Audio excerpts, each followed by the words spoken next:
Hi, everyone. Welcome to Office Hours. If we're watching on YouTube, you can find out more about what we do at officehours.global. First hour is general discussion. Second hour is usually something we want to spend a little bit more time on. Today, we're going to talk about working with talent for the second hour. And so we'll be answering your questions and discussing that. So stay tuned. And now we will jump into the questions. Mitch, what do we have? Alex, the first question comes to us from Scott Mueller in Germantown, New York. Haven't worked much with Zoom webinars. Can I get ZoomISO and an Atem Supersource in between the separation of panelists and participants? Or do I still need a second meeting in order to do it? You can definitely, in webinars, yeah, anything that ZoomISO can join, you should be able to pull the individual ISOs out with ZoomISO. So you should be able to do it. We use meetings here because we don't need the webinar. Like we're going to send it to the webinar, but you can absolutely pull it from the webinar itself. Go ahead, Guy. Yeah, you'll need two separate meetings or meeting into a webinar because otherwise, if you're feeding it back in, you're going to have a delay. It's the audio. Yeah, sorry about that. Yep, good correction. Yeah, so to get the show feel, you'll need to take it from one meeting to the other. In this case, we're doing a breakout room. So you could do it not in a webinar because webinars don't have breakout rooms, even though we're supposed to get breakout rooms in webinars. Guy's absolutely correct, though. You would need to have a breakout room for a meeting or another meeting for a webinar to pass it in without the audio delay. But you can, if for some reason you want to get those ISOs, you can go into a webinar and actually pull the ISOs, but you can't use it for the same program. Next question. And it's for me. What's next for Office Hours Space? Go ahead, John. We've got almost a terabyte of footage on the first one, and that's going to take months to get through. But we are planning a follow-up rocket. Yes. Go ahead, Sky. Well, I don't know about months, but because of divide and conquer, Chris originally said the documentary concept, and he's looking around. Chris, who he discussed about it. Doing a concept of telling the story in a short format. I'm teasing the idea, maybe we do it in packages, in small, as a series. So how it's going to be delivered is to be determined. Who's going to be doing it is to be determined. Again, we're working with volunteer staff, with people that some have a lot of experience. I think the one thing about that terabyte of footage is how to disseminate it. Where does it live? In the cloud, on individual drives? All of these are decisions that are being discussed as we speak, and Fenwick's Drive will probably continue. Next question. That is from Vienna Tran from Adelaide, Australia. She asked, how was conversations with Tony Mobley last night? Go ahead, David. I learned a couple things. Number one, that I love listening to Fenwick. Number two, that I've made a huge mistake with two daughters going through college. And third, that he really tells an amazing story. I went and watched the video that he referenced, the memorial video, and I was incredibly moving. Good, Sky. I appreciated Chris's ability to listen. It was fun to have had some of these conversations with him individually, but the ability that Chris has to listen into the conversation, into the moment, I think it's a gift and also well practiced. So thank you again, Chris. Great work. And you can find that in Conversations with Tony Mobley on YouTube. You can just search for it. You'll find it there. And Chris is up there along with many of us. Tony's slowly working through the entire, most of the panel at least, and then some. So it's a really great place, and great conversations. I think Tony's really good at.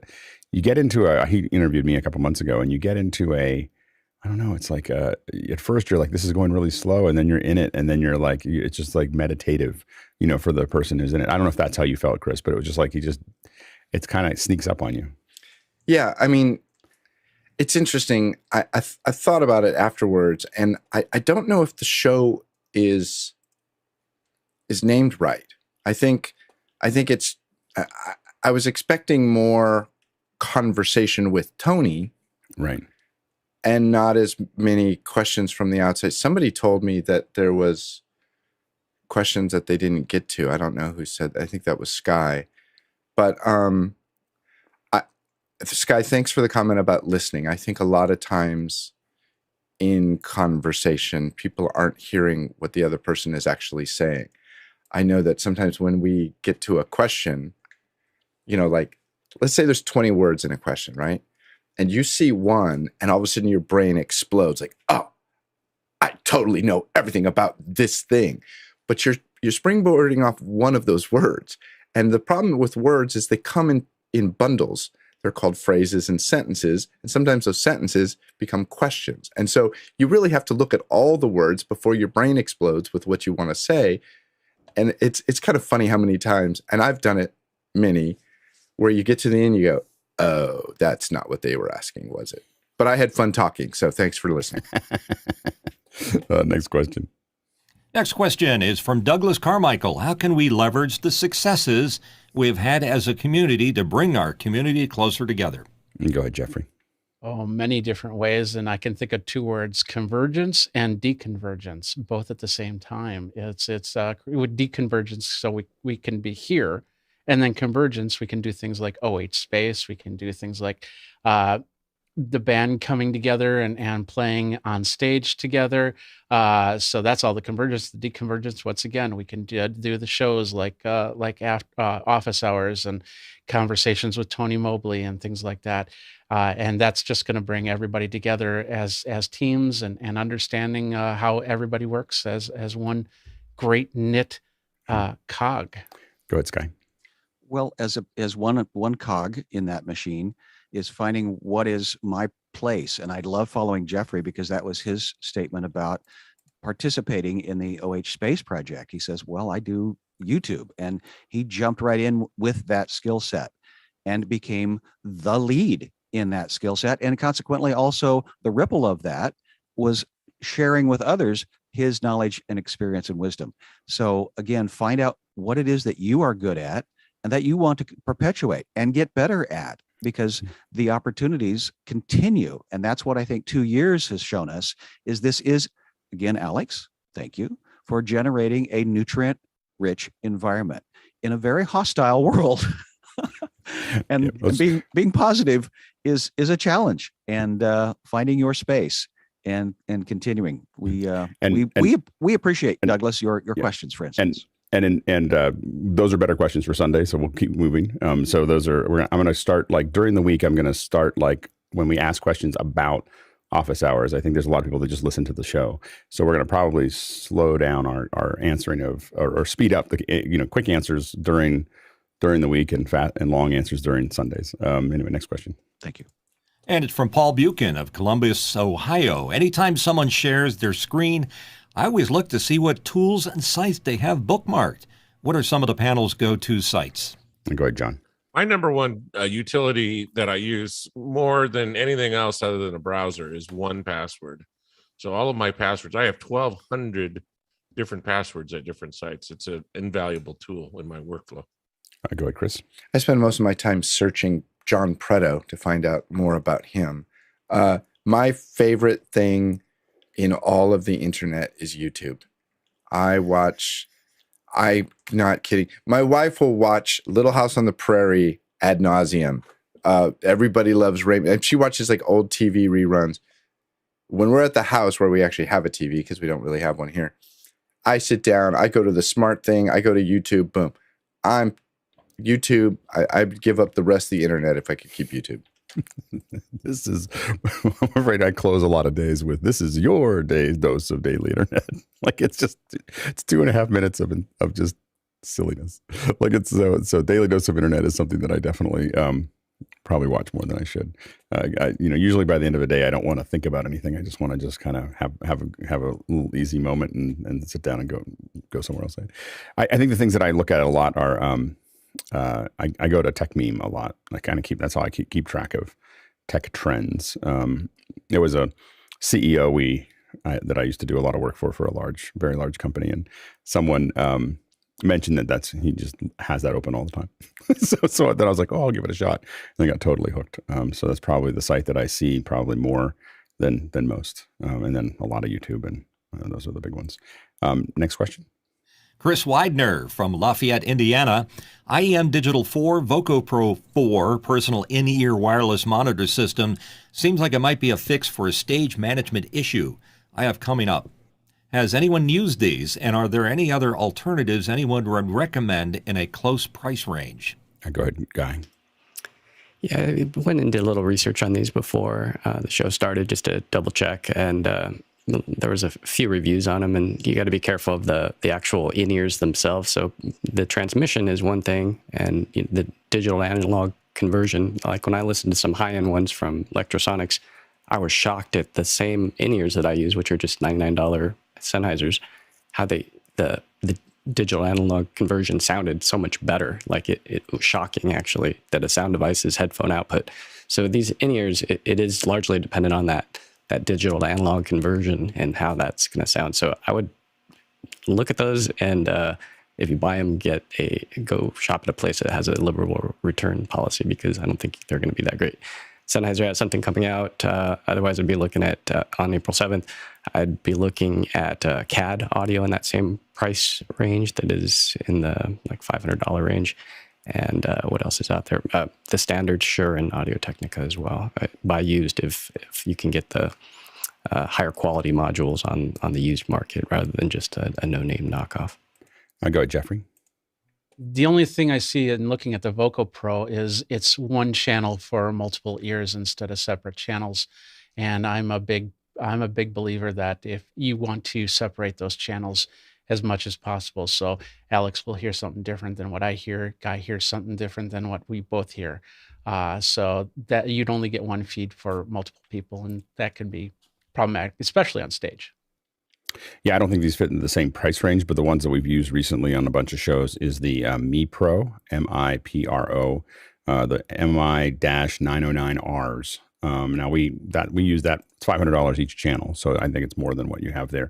But those are much more cost effective than some of the other in-ears that I've used in the past. So those are ones but they're cost effective, and we've used them with a lot of people. But it's a transmitter and a body pack for each person to do exactly what Jeffrey was talking about. Now, next question. Mark Giuliani from Washington, D.C. The context for the question is ZoomISO to vMix. When using a Blackmagic designed DeckLink Quad 2 card in a Mac with ZoomISO, sending signals to another Quad 2 card in a PC with vMix, what is the purpose of the reference channel cable? The reference channel it should be to give it timecode reference, so that would so it's not a genlock, it's a timecode reference, and so it will make sure that everything is synced up in that area. So it's the reference cable and usually you have a word clock that is going to generate that, and then you're not going to feed one card to the other. You might be able to. I've never tried to do that. You usually have a word clock, and you give them both the same reference, and so that they're getting the same time code. Go ahead, Chris.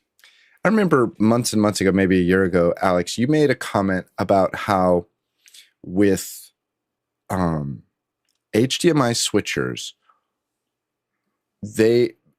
they're basically, I don't know what the right word is, retiming, reclocking something. So in order to be able to switch to it clean, it waits for a moment and then says, here's the clean place, and it cuts it.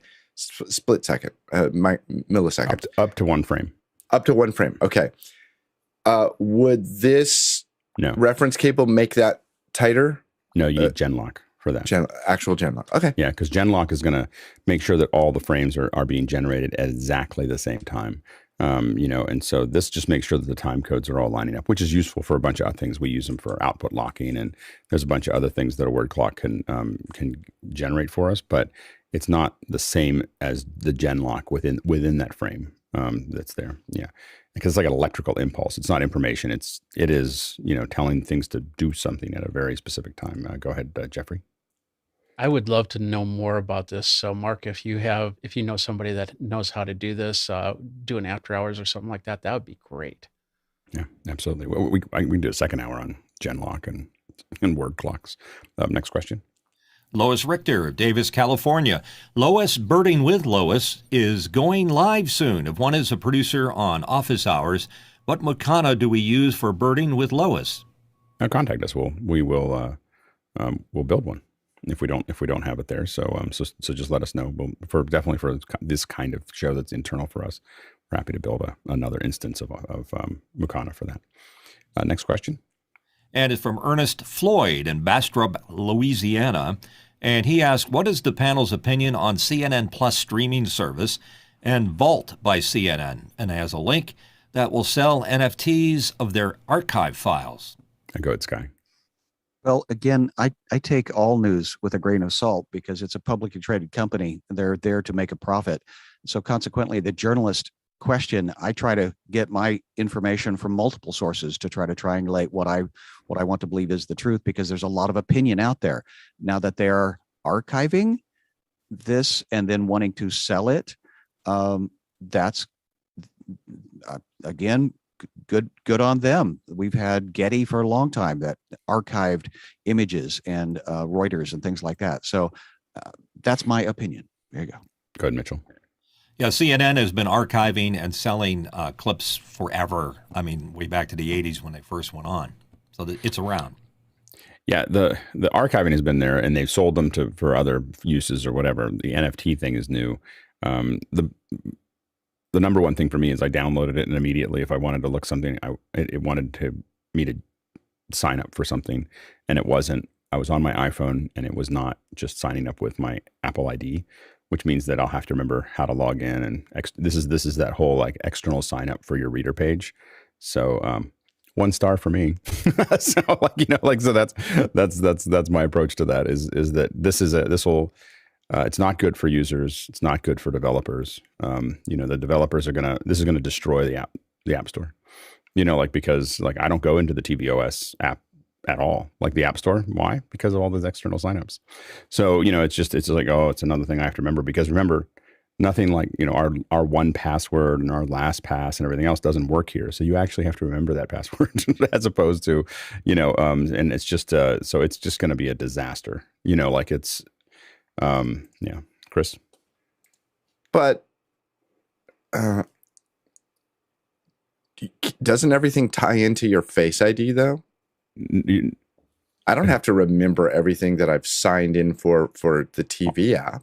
On the TV, not everything, but a lot of the apps, they want you to sign into their external thing. Tell us what your cable company is. Tell us what your, but it's not like you're doing that every time you want to watch a show. That it remembers all that, and then it ties it to your Face ID. And buy a new Apple TV. Like I have a brand new Apple TV that I haven't started using again because I literally bought the new one, and then it just sits there because I'm like, oh my gosh, I have to sign into all these. I have to figure out how to sign into all these. Can apps. I have it?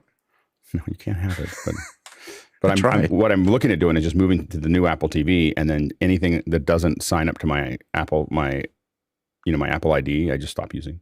Just unsubscribe from them because it's just too much trouble. It's really like, as users, it's not good for us, and as developers, it's really bad for small developers. For big developers, it doesn't matter. They're going to have a bunch of PR and everything else. If people stop experimenting, like if it stops being easy and they stop experimenting with apps, if they hit the dead end too often, where they have to sign into something external, they'll stop using it. And so every little app developer is going to get, they're just not going to get the same kind of, there's lots of apps that you look at and you go, oh, it's $3. Sure, I'll buy it. And you can say, well, I'm not going to be the one asking for that. I'll just do it the same way with the Apple Store. But what will happen is people will get resigned to the fact that a lot of these apps are now requiring something on the outside, and they'll stop looking. They'll stop experimenting. There won't be just an app for that. It'll be, they're creating friction, in that system.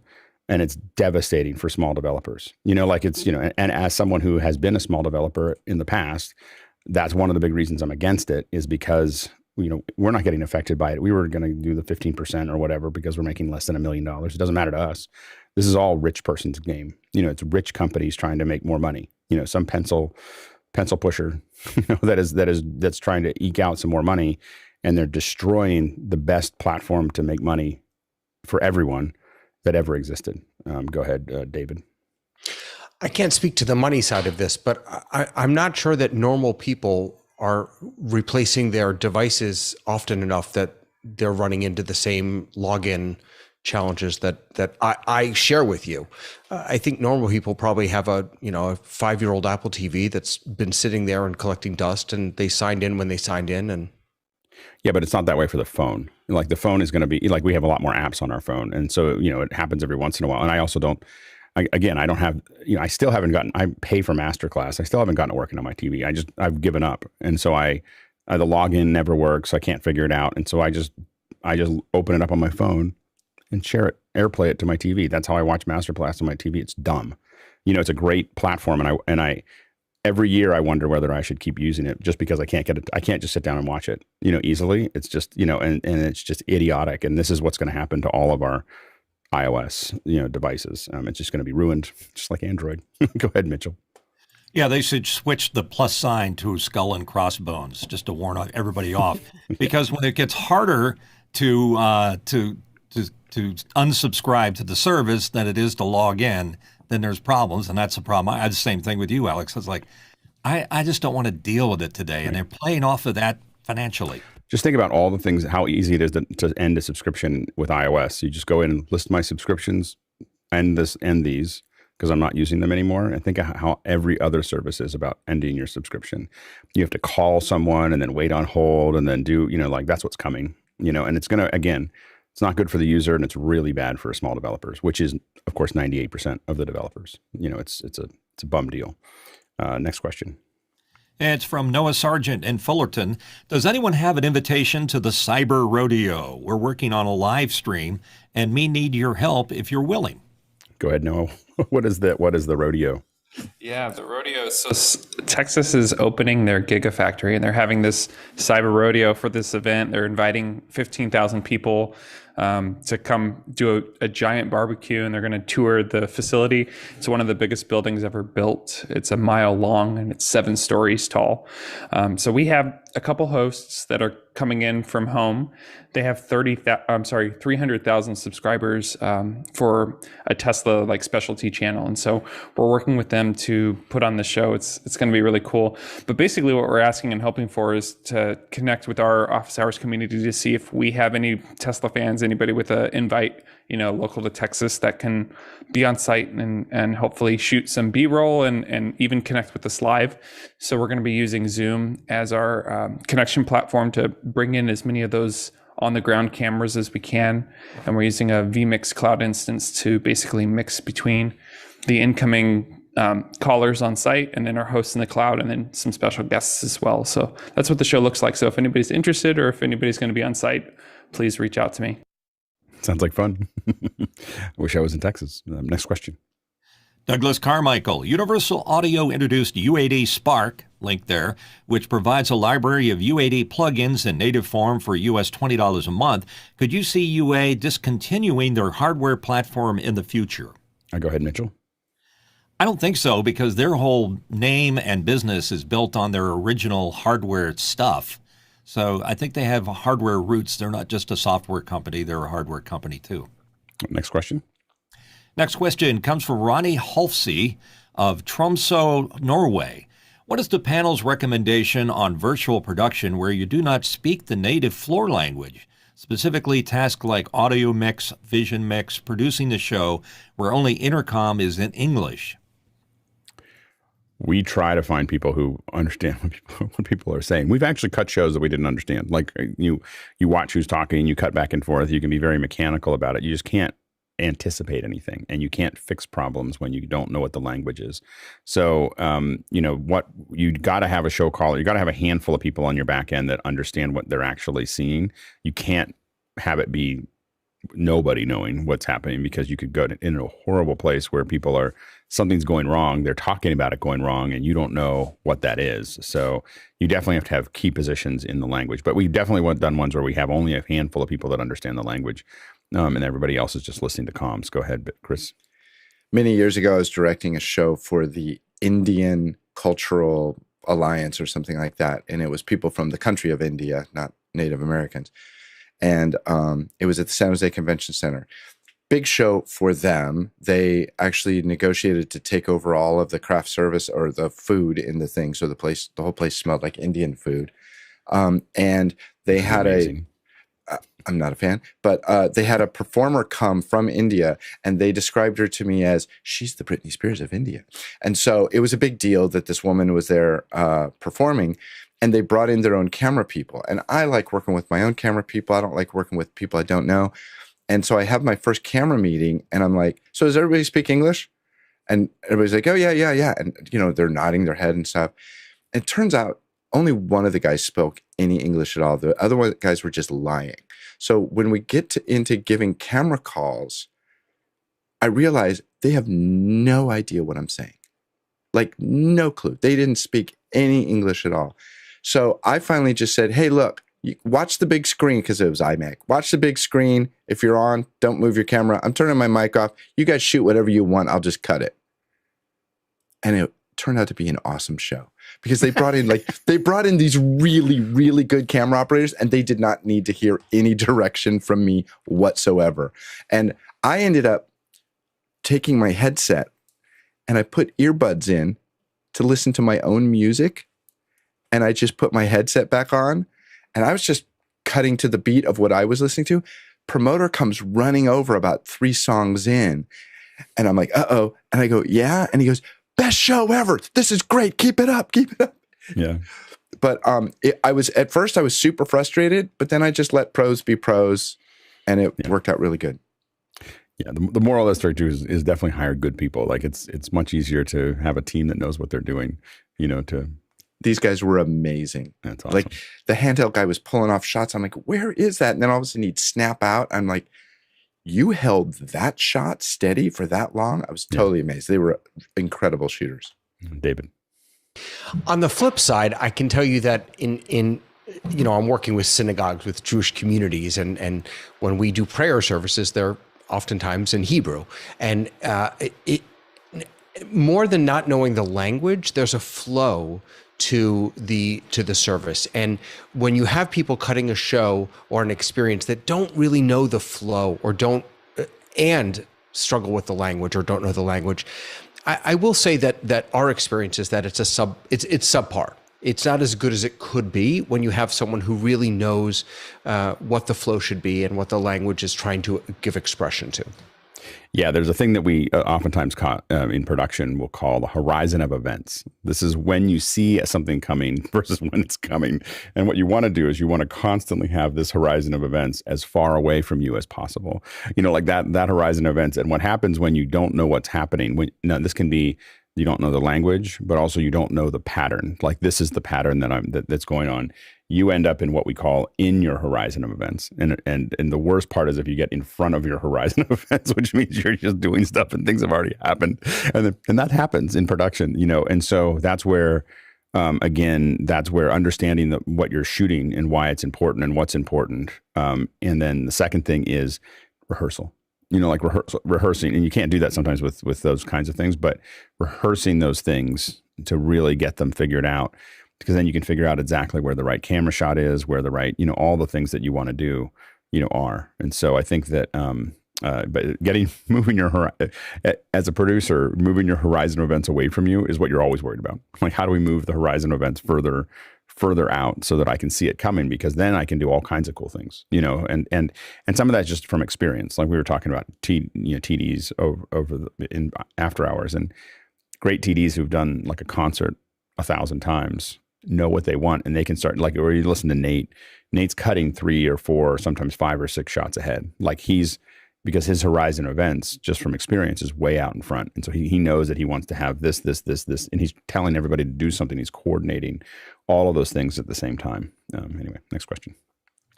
Jeff Vreeland from Indianapolis, Indiana. Is there a KVM switch that can be integrated with the Elgato Streamdeck?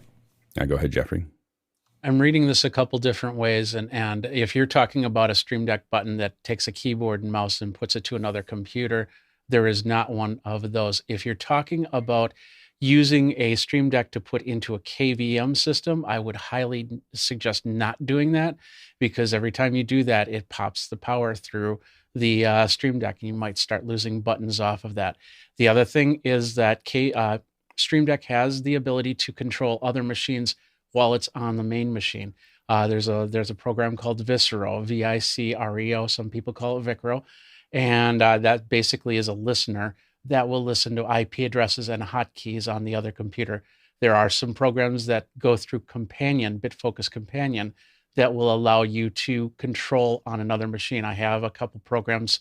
The New Blue Titler, for example, allows me to do the titles on my graphics machine while I'm on this machine. But I highly recommend you always keep the Streamdeck plugged into one machine and one machine only. Good, Chris. I'm going to diverge a little. Alex, a couple of weeks ago, you mentioned a KVM switch that you are using. because you It's nothing didn't like. special. I know, but you said you liked it, and you wouldn't happen to know the name of it, would you? It's a P-Way is what it says on the top. P-Way 4K HDMI USB KVM switch. It's about $50. Can we spell P-Way? P-Way, P-W-A-Y. P-Way. It was nothing special. I bought it. I don't know if it's the best one or not. Like, it's not something that I would choose on MacBreak or something. Like, it's just, I got it. It works fine. It does the thing. What you want to think about with KVMs, by the way, is one option to think about is a lot of the higher end KVMs have RS-232. And so the way that I would think about this is using a Streamdeck to send a IP hit to something like an Arduino or a microbit or MakerBit, and have it send electrical signals to the RS-232 to say, this is what I want. It would take a little bit of setup. But you would then be able to sit there with your Stream Deck hitting buttons, and it will change the KVM. So it would, the extra bits there to do that is a slightly more expensive KVM, because you have to have one that reads RS-232. But RS-232 is just an old-fashioned voltage. So you take your RS-232, and then you have to figure out the voltages coming out of either your Arduino or your MakerBit, and then plug those together, and then you're done. Like, it'll work. So that'd be probably something I would. That'd be the fastest way to do it, I think, than any of the other options that I can think of. Next question. It's from Eduardo Augustine in Panama. Which mic would you recommend for referee in American football game with mute-unmute button without breaking the bank? Rode Wireless loses signal when referee is not facing the transmitter or receiver, excuse me. Yeah, long distance wireless is not something you do easily without breaking the bank. like that is I think that's the thing is that you really get into, you need to spend some money to get out there. Now, Noah, you have the Hollyland comm system. I do, the salt common one. Yeah, it did very well in the desert. What kind of distances do you get there? So it's rated for 750 feet omnidirectional, but it also has a secondary antenna pattern that allows it to go 1,300 feet in one direction and 350 feet the other. So that's what we did in the desert, is we did the shorter distance behind us, like in the base camp area, and then 1,300 feet out to the launch pad, which was about 500 feet away from us. And that was pretty much solid the whole time until we started chasing the rocket down after it landed. And that's an 8-pack for about $6,000. Is that right? About that? I think it's 7,500. That was like a year ago now. I don't know if the price has changed with inflation or what have you, but yeah, I've been super happy with it. Jeff was impressed. Yeah, I would definitely recommend it for, if you're not going to get a ClearComm system. All I use, when I do shows, all I use is the FreeSpeak 2s or the Boleros, so that's the only thing I know, and those definitely break the bank. Go ahead, Chris. I was thoroughly impressed with all of the coverage that Noah was able to provide for us at almost 600 feet from the base camp. And I have the wireless camera, the comms, the fact that I had IFB to Preto if I wanted to use it. I never did. It was awesome, and plus the drone footage. You did a great job, Noah. Is it a 4-wire or 2-wire into the base station? It does have both, and Greg, major props to him for figuring out the IFB situation. And we basically integrated his wired comm system with my wireless comm, and that was like an emergency kind of fix, because we had eight belts that were all used, and then we're like, oh, maybe we can integrate this wireless system. He was able to basically figure out the 4-pin connection, and then we started with 4 wireless, and we kept adding, and by the end of the show, we had 8 on wired and 8 on wireless. So yeah, it was super handy. And how many channels does it support? It's 3 channels. The channel count thing is a little awkward because you have to set it on the transmitter or in software. So you can do subgroups, but there's no talking to one group like a traditional PL. You could talk to just group 1, group 2, group 3. This one's either on or off in the software. That's the only kind of caveat with a group setup. I don't understand that, but I could try again. No worries. So you basically have 3 channels, A, B, and C, and then you program it in the controller. Walkie-talkies 2, 3, and 4 can be in group 1 or A, or what have you. Once you've set it on the headset, you just have one talk button. So you talk to the group you're assigned to, but you don't get to choose. Yeah, got it. Unfortunately. Yeah, go ahead, Guy. Yeah, speaking of those Hollylands, they just came out with another one. There was a review that was put up 5 hours ago, Hollyland Solidcom C1. So you might want to also look at that model. And then to the original question, if you could look at some used stuff, the 500 series of the Sennheiser, the G3 line, has some 250 milliwatt transmitters. So you actually go into the menu and you can change it from 50 to 100 to 250. The batteries will drain pretty quick, but you can get that reach if you need that punch. That's great. Next question. And it's for me, and I'm asking, what's the best green screen plugin you use? Go ahead, John. I'm glad you asked this today, because yesterday I didn't fully articulate my the differentiation between Fusion and Editor in DaVinci. And so they added this new 3D keyer in Edit about 2 years ago. And then in Fusion, still the Delta keyer is the choice tool. It's got more control. But the other one for quick and dirty green screen, 3D keyer in DaVinci is great. Go ahead, Mitchell. Now, the ones I use work both in Premiere and also After Effects. And I go to the tried and true Keylight, because if Keylight can't do it, then I got to go to some heavy lifting plugin. And that I use the Red Giant Maxon Primat. Go ahead, Jeffrey. Yeah, I really like the Universe option. There's a free version, of course, that does come with a chroma keyer option in it. And I found in post-production that it does a pretty decent job over the standard stuff that you get in any of the applications. Good, Chris. Mitchell, I'd take a look at the Hiwaaki keyer, and it's available in After Effects, I believe Premiere, and Final Cut. I know, those are the ones I know. It's super good. We have gotten a lot of good results out of it. And there was a job that we had a couple of years ago where we had a ton of stuff to key really fast.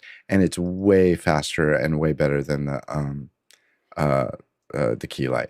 I think Keylight's kind of antiquated. And the best keyer is a well-shot key green screen. Like they all work. Like literally, you get if you look at what we talked about, and we're going to talk about it next Wednesday as well. And I'll walk through slides next Wednesday. I had them all ready to go, so they're all waiting. But a well-shot green screen, when you know what you're doing for these things, will key better than anything. You just point a green screen at it, and it'll pull a key. So you just have to figure that out. Unfortunately, I don't have the kind of weight that Alex Lindsay has, and I just get what I get. I don't get to shoot it myself. No, you just charge extra. They'll come to you. Next question.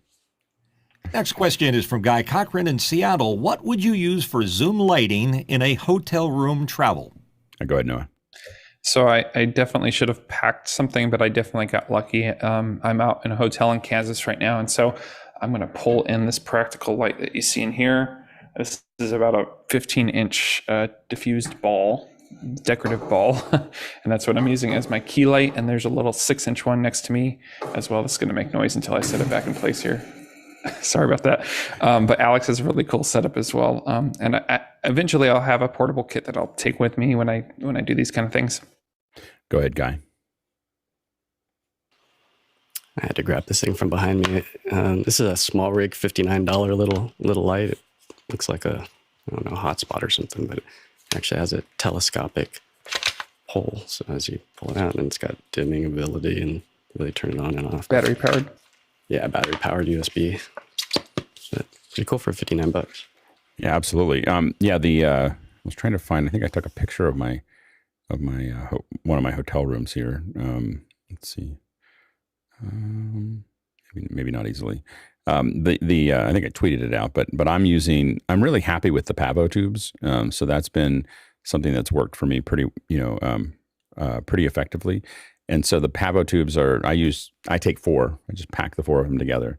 2 of them for coloring the background, and then the 2 of them are to light me for that lighting. And it's been those have been really successful for me.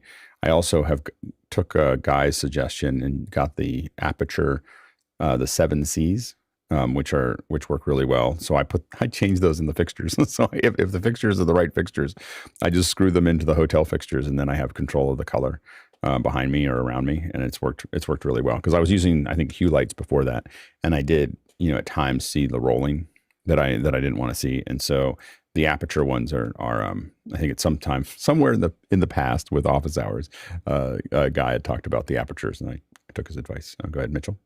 Yeah, Aperture just released a 6, C, and D. One's colored, the other one's bicolor. Yeah. So anyway, so those have been useful. I just put those in my pack. Next question.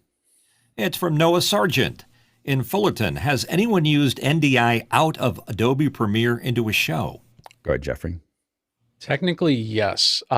So I never really pushed it through a show, but I've pushed it through software that could turn it into a show from there. Mostly I use it for a confidence monitor to see how things are looking on a different type of monitor.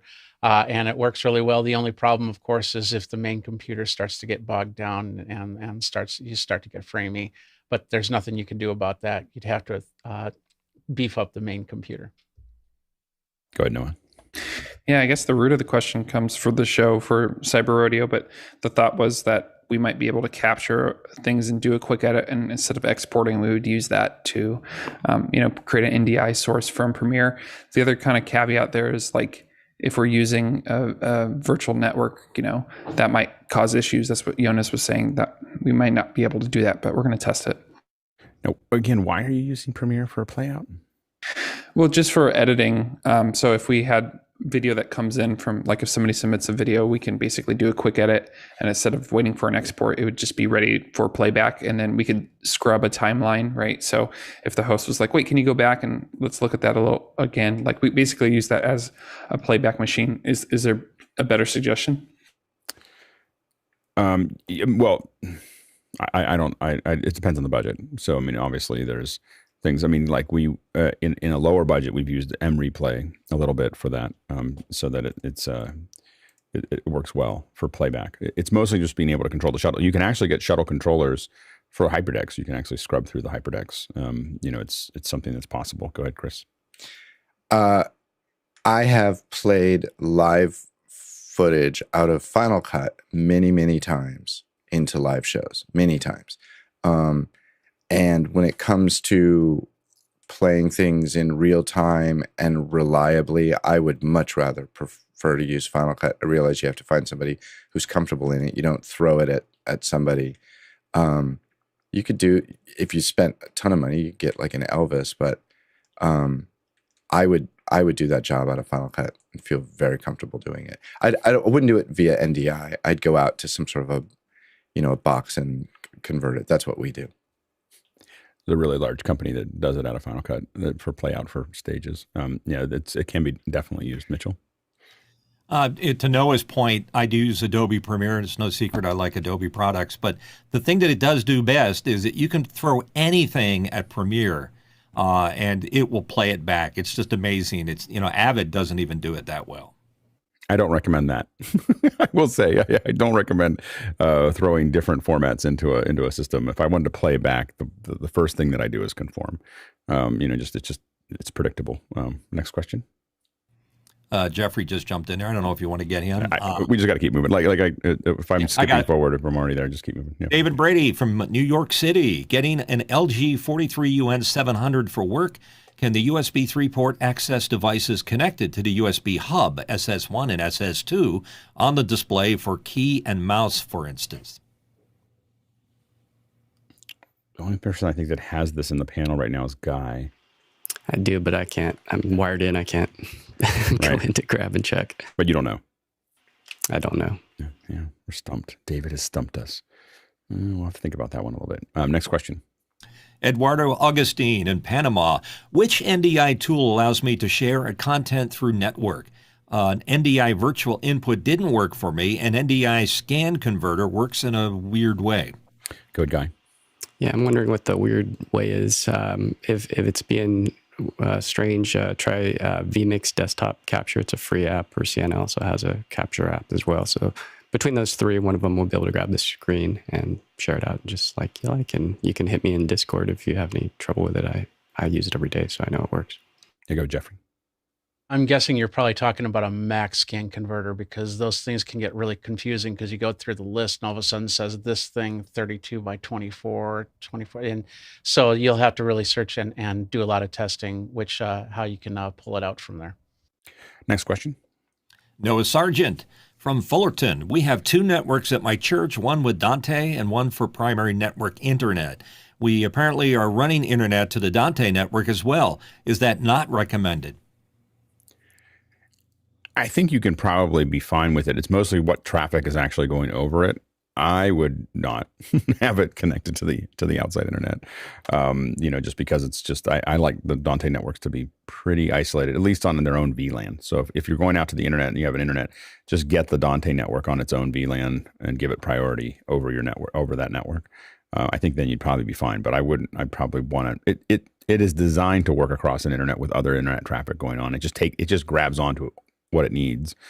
And the thing that really hits it is eco settings in your switches are devastating to Dante. But I don't think that you probably would have too much trouble, but I definitely wouldn't do it. I would definitely keep it on its own. Again, on its own VLAN is the key there. But like, for instance, the Dante network that I use here, which is a little confusing, is on something that has open internet and doesn't affect it at all. So it just depends on, production reliability. Go ahead, Mitchell.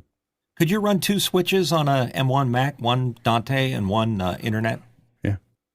Just 2. They don't mind each other.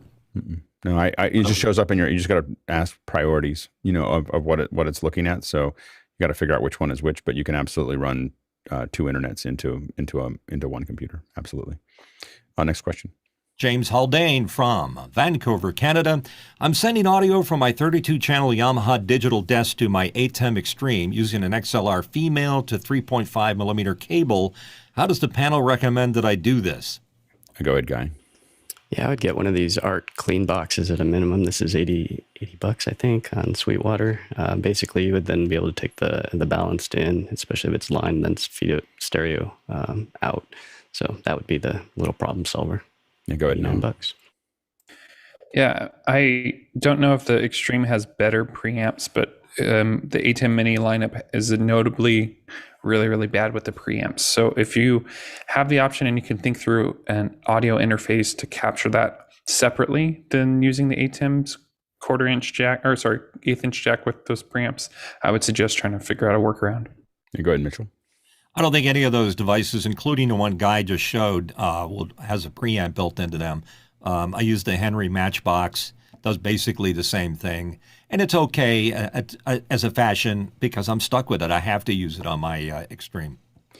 The one advantage you have is that you have line conduit. So the main thing is you want the connection between the box, whatever box you get, to your Atem to be as short as possible and nowhere near power, because you now are going into unbalanced world. An unbalanced world is going to pull up all kinds of stuff. So you want to make that connection really, really short. And I'm talking like, if you can do it for less than a foot, try to do it like right behind there and just have it bounce over to it. Keep power cables away from it. And then the other thing is really make sure that you carefully set your gain stages. So you want to make sure that you're setting tone from your mixer, and then in the Atem, you're setting it up so that they're both exactly the same, so that you know where you're at. Otherwise, because the problem with the Atem is it'll distort a lot if it doesn't get it the way it needs to. So you want to make sure that you absolutely know what that output is. Next question. And it's from Liberty White in Atlanta. Does anyone have any experience adding film or shows to Amazon Prime? If so, what are the pros and cons? Go ahead, Sky. Well, any of these platforms are like a shopping mall. You have a product that you want to sell, and they're happy to put you on their shelf or in their facility. And Amazon's a great one. But again, YouTube is another platform, and Hulu and all of these locations are great. So the experiences that I've had are you still have to do the promotions and the marketing, but your audience is going, oh, we know that shopping mall. We trust Amazon. And now you have to drive them to that space and to your product. So Amazon, that's my minimal experience with that platform. Go ahead, Mitchell. I found that sometimes if you're doing a complicated search, it's best to do it on Prime directly. Like I was looking for This Island Earth. And once you've done it online, it shows up on your Apple TV or on your. But I think this is actually, and I'm not clear, but I think this is pushing it in, becoming part of the Amazon Prime service to have content available on the Amazon Prime service, which is a different process. Go ahead, Jeffrey. The only thing I would add is just make sure you have all copyrights covered and you have everything, no product placement. So or anything like are that. you able to, as a problems. user, put stuff on Amazon Prime? You can just push it up there. Yeah, but it's not directly easy. You still have to fill out forms and get approval. Interesting. I didn't know that it was kind of a user generated content. Yeah, they've got a low end version because they're not going to promote it unless they see the value in it for them. Mm-hmm. So yeah, they're opening up that end of the market. Interesting. No, I didn't know that.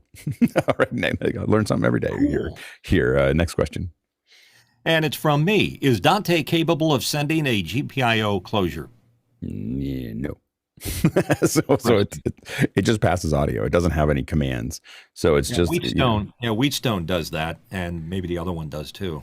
Dante itself doesn't. You might have something that reacts to what it sees or something like that, but Dante doesn't have any command structures in it. It's designed to. I think it's a very simple mission is to move audio around. So you could set something up that would generate a GPIO closure, but you would not. You could say, well, I have when my levels are at this level. I mean, for instance, you could do something like Isadora and say, when my levels are at this, I need you to go over here and do that GPI closure through an Arduino or MakerBit or something like that. Next question. And it's from Tyler Roberts in Chambersburg, looking for some good LED tape recommendations, looking to light a bookshelf in my home studio setup. The light will be in the shot, so worried about refresh rate. Go ahead, Jeffrey. Govee makes a lot of great LED panel lights. It's perfect. And more important, there's one called the Govee Glide. I just put it into Mukana because it comes with a diffuser attached to it. And that'll help you. It does what's called RGBIC, red, green, blue, independent control. So that means one of the LEDs you can put red, one you can put blue and green, so you can really have a whole bunch of color to that and full control. Go ahead, Mitchell. I went through the same issue, and I did look at the unit that Jeffrey had recommended. One of the recommendations that I got was from Jonas, and he said the Elgato LED strip, and that's the one you see behind me. It does not flicker, and it's got a nice control. I like it. I just had to snip it a little bit shorter. Next question. And the next question comes from Eduardo Augustine in Panama. How to ensure macOS output a 1080p resolution instead of Apple's weird resolutions on MacBook? This is a 2012 MacBook Pro. Go ahead, Guy. Yeah, going that far back, if it's not natively picking it up, then either some kind of EDI handshake device like a little DR Doctor HDMI device from HD Fury will help, or Switch Res X is an old control panel or app from those days that would help with that. Does Switch Res X work on the new M1s? Do we know if it doesn't? I have no idea. I haven't used it because everything works right now.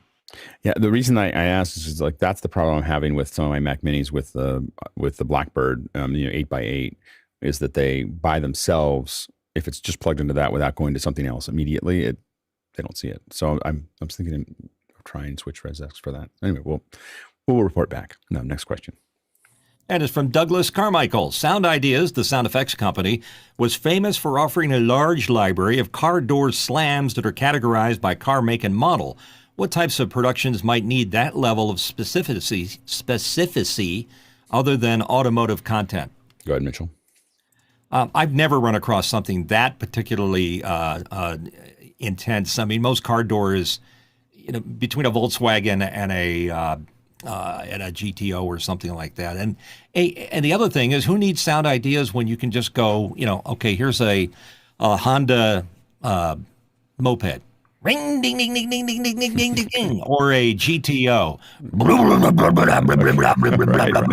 Okay, all right. So there you go. I got it covered. I will say that I did the sound effects for an entire game, sitting at my desk, making those noises, like when it came, like it was like, and I recorded them all and put them into a sound designer, and then I stretched them and pulled them and turned them and everything else. But an entire game in the 90s. all the sounds were done. Me sitting at my desk because we didn't have any budget for it. And I can do an F1 if you want. No, okay. Don't quit your day job. Go ahead, Chris. Specificity is the word you were looking for. I use a organization called Sound Dogs. I've used them for like 25 years. Sound Dogs is great. And here's the thing: when you get, we live in our world, right? We do our thing. But when you are, a mechanic or a racer or whatever, and people hear the difference between all of those engines. They can tell the difference. My father made a living by installing doors in the front of buildings. He could tell you what kind of door it was. And so it's part of, what do you call it, Alex? Cognitive. Subconscious detail. The load. What's the load? Cognitive load. Cognitive load. Anything you do to remove extraneous thoughts from the audience is good. So if all of a sudden I watch a guy get out of a Mercedes and I hear a Honda door close, that may not bother some people. It's going to absolutely disturb some others. Yeah, there's a whole lot of like, oh, that wouldn't work that way, or something like that for people who, especially the people who actually care about the content you're making. That's the thing you have to be careful. The people who care about your content, and people, there is a realness that you get that just feels real, and you can't put your finger on it. Exactly. When you get that right, and I think that it is very important. Now, a lot of times, someone who does sound design will tell you that, well, there's a lot of sounds in a movie that don't. The sound that you're listening to, like, is like breaking bones, celery, celery and stuff like that. But I think that, so what's funny is that there are sounds that we think of as real that we just haven't heard very often, that were created that way. And you go, oh, that looks, that seems right. Because we don't hear it in the world. Like, hopefully you don't hear breaking bones very often. And so you don't have any subconscious reference to like what that actually sounds like. It doesn't, so far my experience is you don't hear a lot, so anyway, but I've broken a lot of bones for whatever reason. So anyway, so the main thing is that, but when you hear a lot of things, like you hear doors, you have a sense of weight, you have a sense of how it's going to work. And now you may also, regardless of whether you're trying to match the make and model, you may decide you want it to sound something different. So then for effect, they close the Honda door and you give them an F350 door, and it gives it a big whoosh, that is different than what the actual car would generate. And so that might be for effect, but you want lots of different versions because all of them have a different they tell a different register. Story. Yeah, exactly. So it would make sense to have lots of versions, and they might as well tell you what they are. Whether you match the car make and model to the one that you're doing in the movie, you now have, you got to give it a name, reference point, and says, well, this is what this one sounds like. And you might go, oh, well, that's a big truck. That's a this, that's a that, and get a sense of it. Go ahead, Mitchell. And it's messing with my head because all explosions in Hollywood now have a little bit of James Brown in it. Go figure. I don't understand. You go like that, yeah. Just at the beginning of the explosion. Next question. I don't know if I can do anymore. Douglas Carmichael is asking, I'm considering a Roland Fantom-06 61 key keyboard. What resources would you recommend for learning keyboard playing skills? I've been producing electronic music for around 7 to 8 years, but haven't had experience playing instruments in a long while. Go ahead, Jeffrey. If you're talking like concert playing on a keyboard, Roland does have the Roland Cloud, which is an app. And inside there, you have the Roland Cloud Academy, which is basically lessons on how to use any of the Roland devices, whether it be DJ equipment or keyboards. There's another company called The One that makes keyboards, and it's really cool because they have lighted keys that you attach the app to it and then plug that in. And then, like I said, it'll light up the keys as you play and go from there. But you can also use their app on the Roland. You just won't have that full functionality. The One used to actually make a bar that you could put on top of other keyboards that would also light it up. I don't know if they make that anymore, but that's another thing you can look at.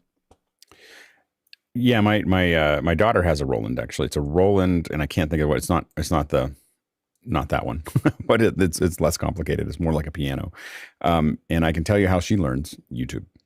Like she sits there on YouTube and she plays that thing over. She's learning like Glenn Miller in the Mood right now on YouTube, and she just plays the movie for a little while, and there's all the stuff on YouTube that has it shows the keys, like it shows the keys over. It has these little lights that are sitting over the keys, so there's a whole world on YouTube of teaching people how to play the piano. And she knows.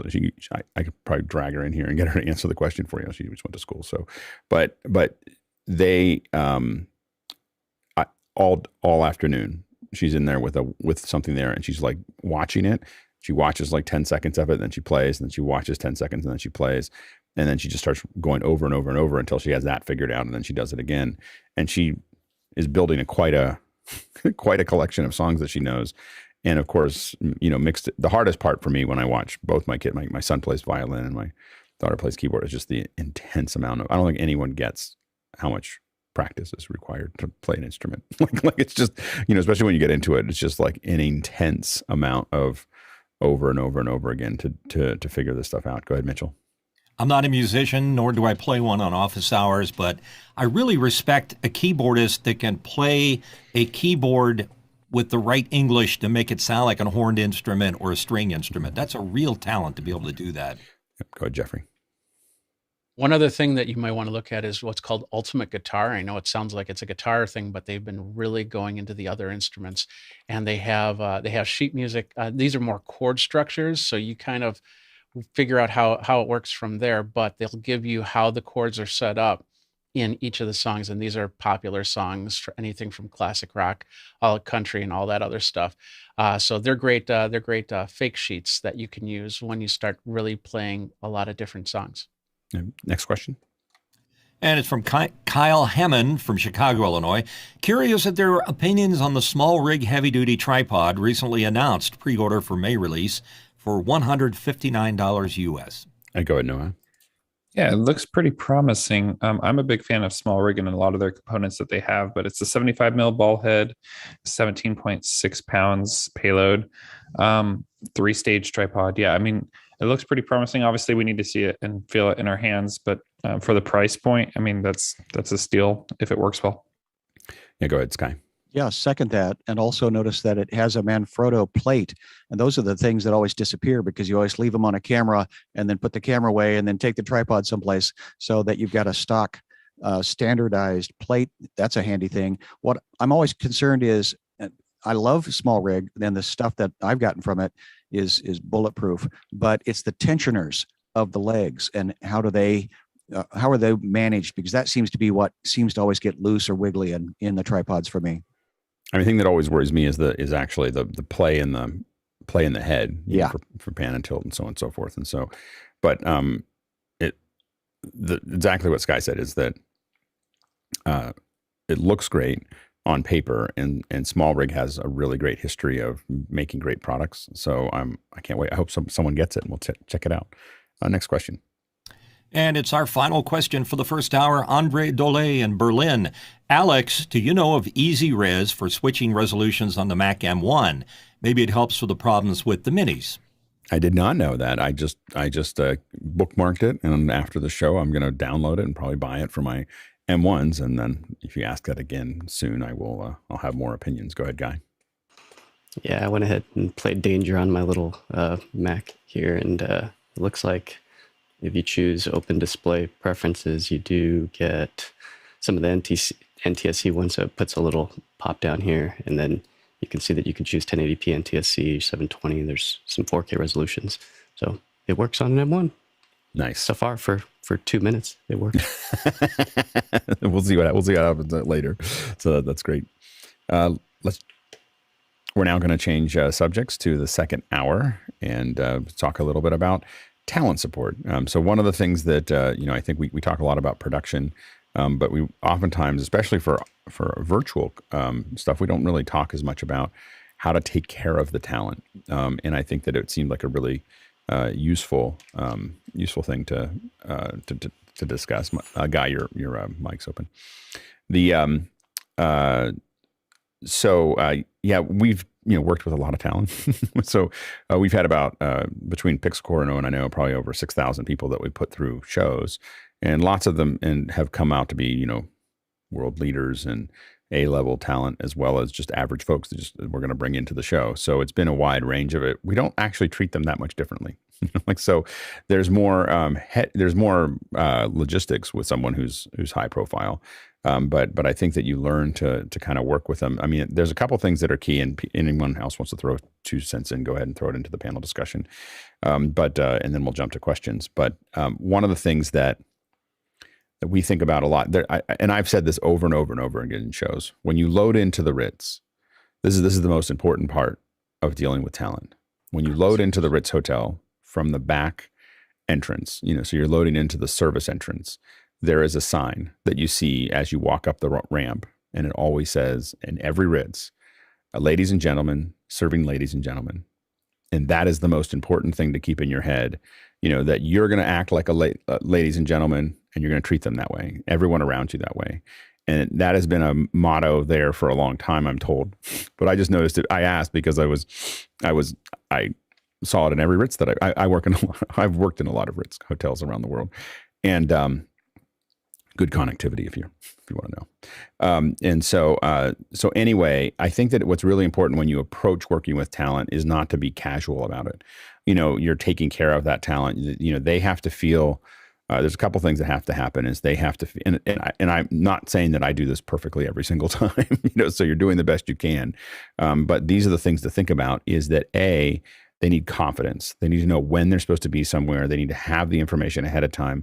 They need to have, because they're making decisions about you when you're interacting with them. So if you don't give them the information till the last day, if you don't give them the stuff that they need, they just think you're haphazard. And then they don't take your show as seriously. So when you have lots of stuff that's there, when you have a lot of the logistics that you're doing with them, if it's very orderly, if it's very respectful, if it's very, well written, there's no typos, like all of those things, it changes the way the talent looks at your show, and so you want to make sure that that's set up. Also, you don't want to put the talent through a lot of complicated things for them to have to figure out. And so people will send you, even for me, it's stuff like, because I'm in a weird space where sometimes I'm being brought into a show as talent.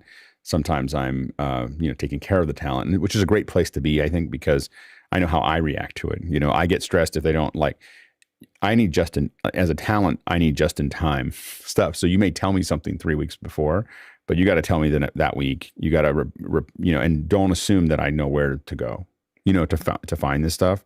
You're going to send me that information. It's going to be precise. You're going to then give me, you're then going to tell me the day of, you're then going to ping me an hour before. Like those are the people who really, but I've got all the information I need, because a lot of times I get little things like they ask me to speak somewhere, but they don't tell me what time it is, or what date, or they tell me at the last minute and then I don't know. And they don't send me people don't send me calendar events. One of the things that's really important about talent is calendar events. So you tell them, not just when your event is, but when you want them to be there, because for many talent there, and sometimes you're working with their assistant and they do that, but for many talent, nothing exists until it's in your calendar. And this is a general thing, never assume that anyone will ever show up if you don't send them a calendar event. like that, you should just assume that they're not going to be there. If you just said, hey, let's talk on 4:00 on Friday, if there's no calendar event in today's day and they have anything going on in their life, they're not going to remember when that day was, or time and everything else, and they won't show up. So that's part of it, is that constant kind of, not overly, you don't want to be doing it all the time, but you want to take care of that, but confidence is a big piece of that. The next thing is knowing what they need. What do you need from us? What do you, what are you not sure of? What are you, all these other things. And so you're trying to figure out, and like, for instance, if they're coming physically in, what do you want in the green room? What kind of food do you like? What kind of tea do you like? What kind of coffee do you like? And by the way, never assume you're going to work with the talent once. So when they tell you what they want, you write it down somewhere and then you don't ask again, because that's magical to them. Like talent who walk in and they're like, oh, they had the right tea. Then they know that you're paying attention to little details, and so you want to keep track of all these things and put all those pieces in so that they feel, because the other thing is the talent has to feel valued. they're going to be there, and they, no matter whether they're an average person that's coming in or they're a president of a country, you want them to feel like that them being there is valuable, and so those are the things that you want to kind of think about as you start to work through those things. But if you can create confidence, if you take care of them, and then you're worried about all the logistics, around that. But you're trying to think through, thinking ahead for what those things are. And we pay attention to. I used to do talent support for seminars, and I paid attention to exactly how far. I mean, like this is when I was in my early 20s, when I was taking care of this person that's it's like that's speaking in front of lots and lots of people.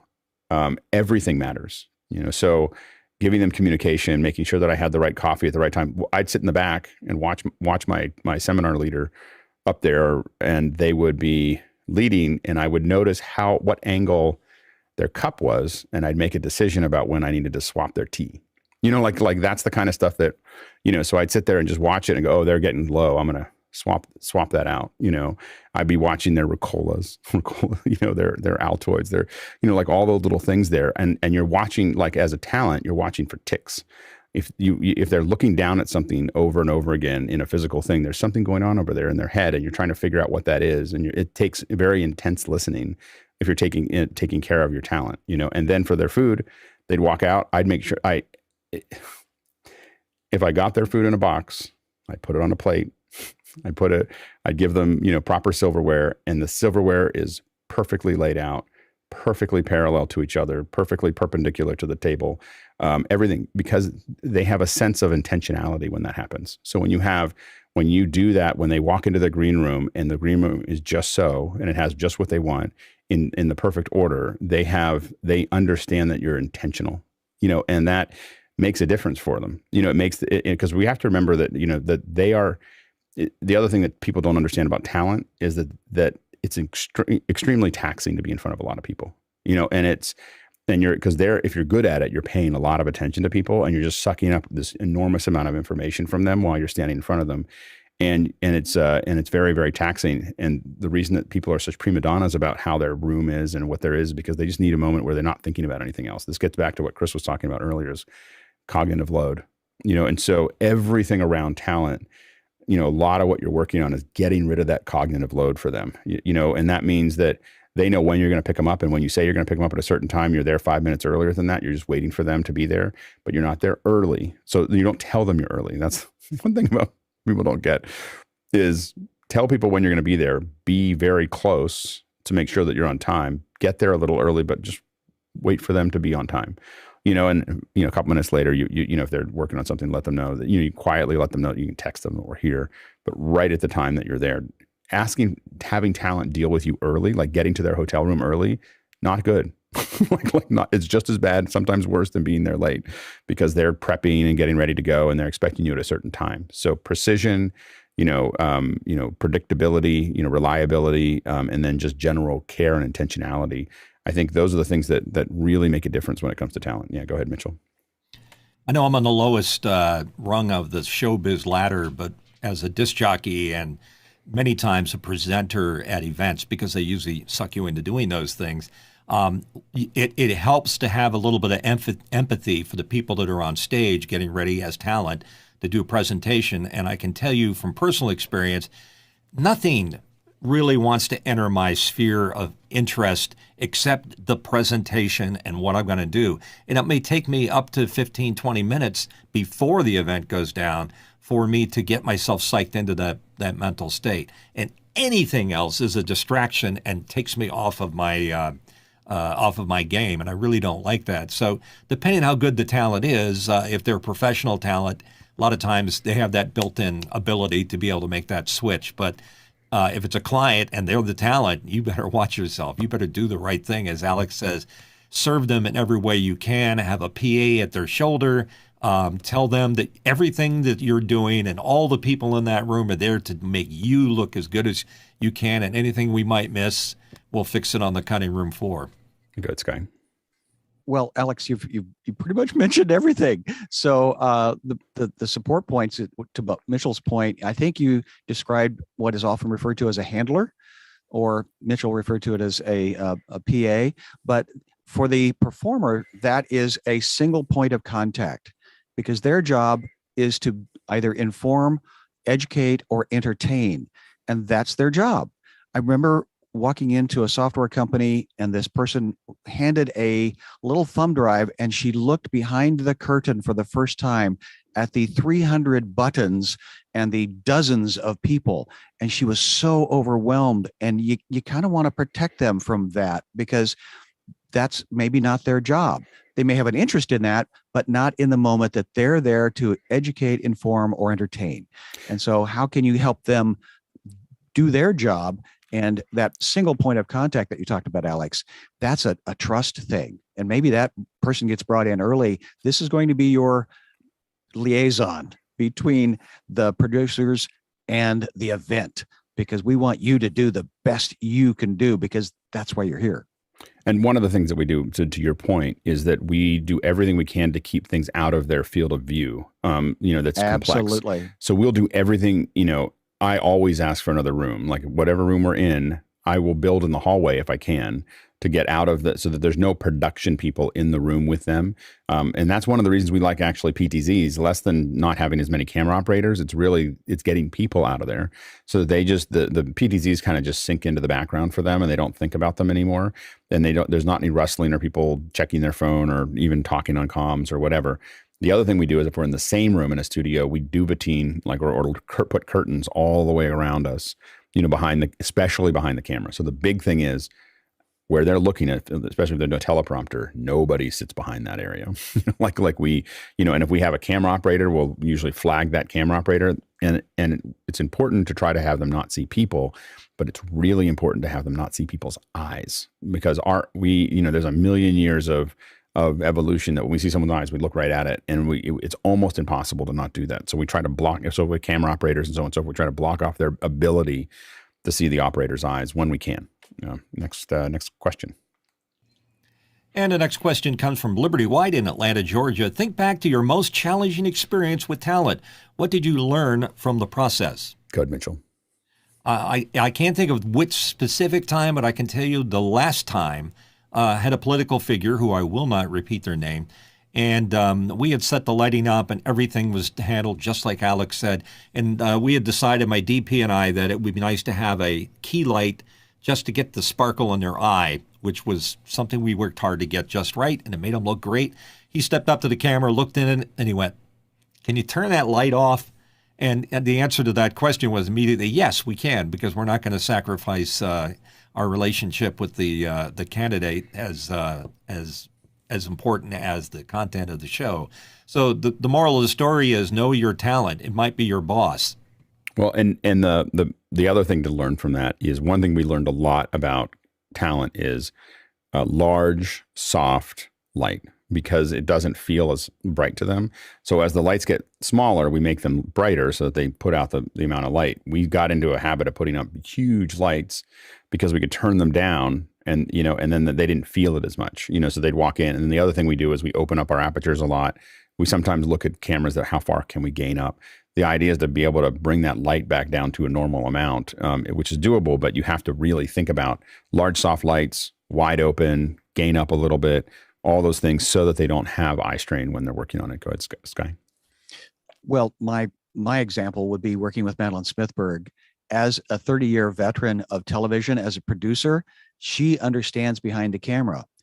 What we didn't recognize was she was becoming a talent, but she couldn't let go of being the producer in front of the camera. And so we had to negotiate that. And that was an active piece of conversation with your person that's going to be on camera. What is their history with being on camera?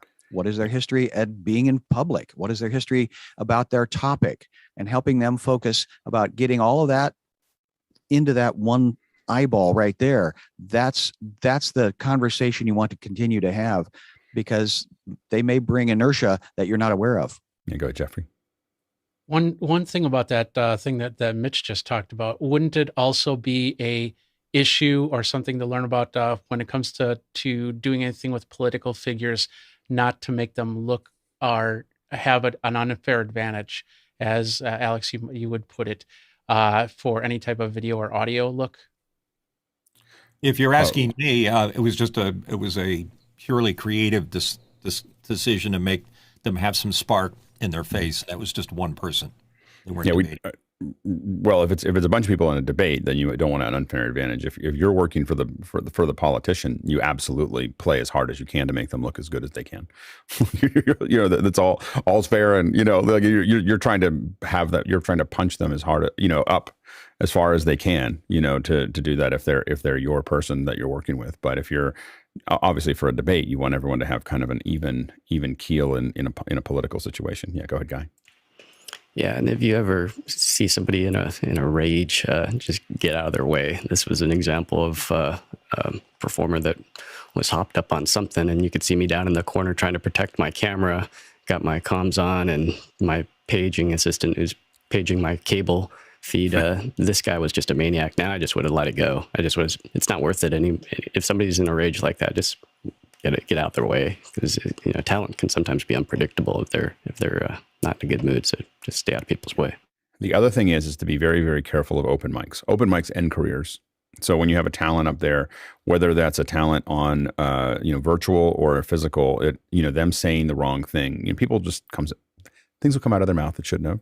We've seen that recently, and it can cause a bunch of ripples. But we've had people literally. I wasn't running the audio, but we've had people with open audio at an event that I was working on say something, and their career was over in that moment. Like it was like done, because it was on the news and everything else. And so you have to be super careful of you always worry about mics and cameras. So a lot of times when we have talent, we like to put switchers in there all the time, even if we're for remotes and everything else, because we want to put up a slate. Like we'll put up something, and so people will say, "Hey, can we just see them?" And we're like, "No, not right now." Until they're settled, and they always need to know that they're on air. They're on, you're on, you're not, like whatever. And when they're off, they really have to be off. And so you just have to be super careful about that process. Mine was that we were working with some fairly well-known couple, actors, and we were doing this event, and they locked us out. They were in a conference room, in a hotel, and there was like 8 other big actors that were all doing stuff. And they wanted their privacy, and they just locked us out until like a minute before the show started. And we came in, and what it led to was someone that is an A-level actor with the light in deer's eyes look, because they didn't understand what was happening, because we couldn't tell them. We couldn't tell them what was happening. We couldn't tell them how this was going to work. But there was no setup. We weren't prepared, because we needed to be part of this puzzle. And what I learned from that was how much you have to ask for the hard things as well. You have to do it nicely, but you have to tell people that this is, like we really need to have what we need to have to do it. Sometimes you can't get it all, and you have to back away. And this is a tricky part of talent. And it's what, for instance, Shannon knows how to do really, really well, is knowing when no matter how hard you push, they're not going to change what they want, and stopping.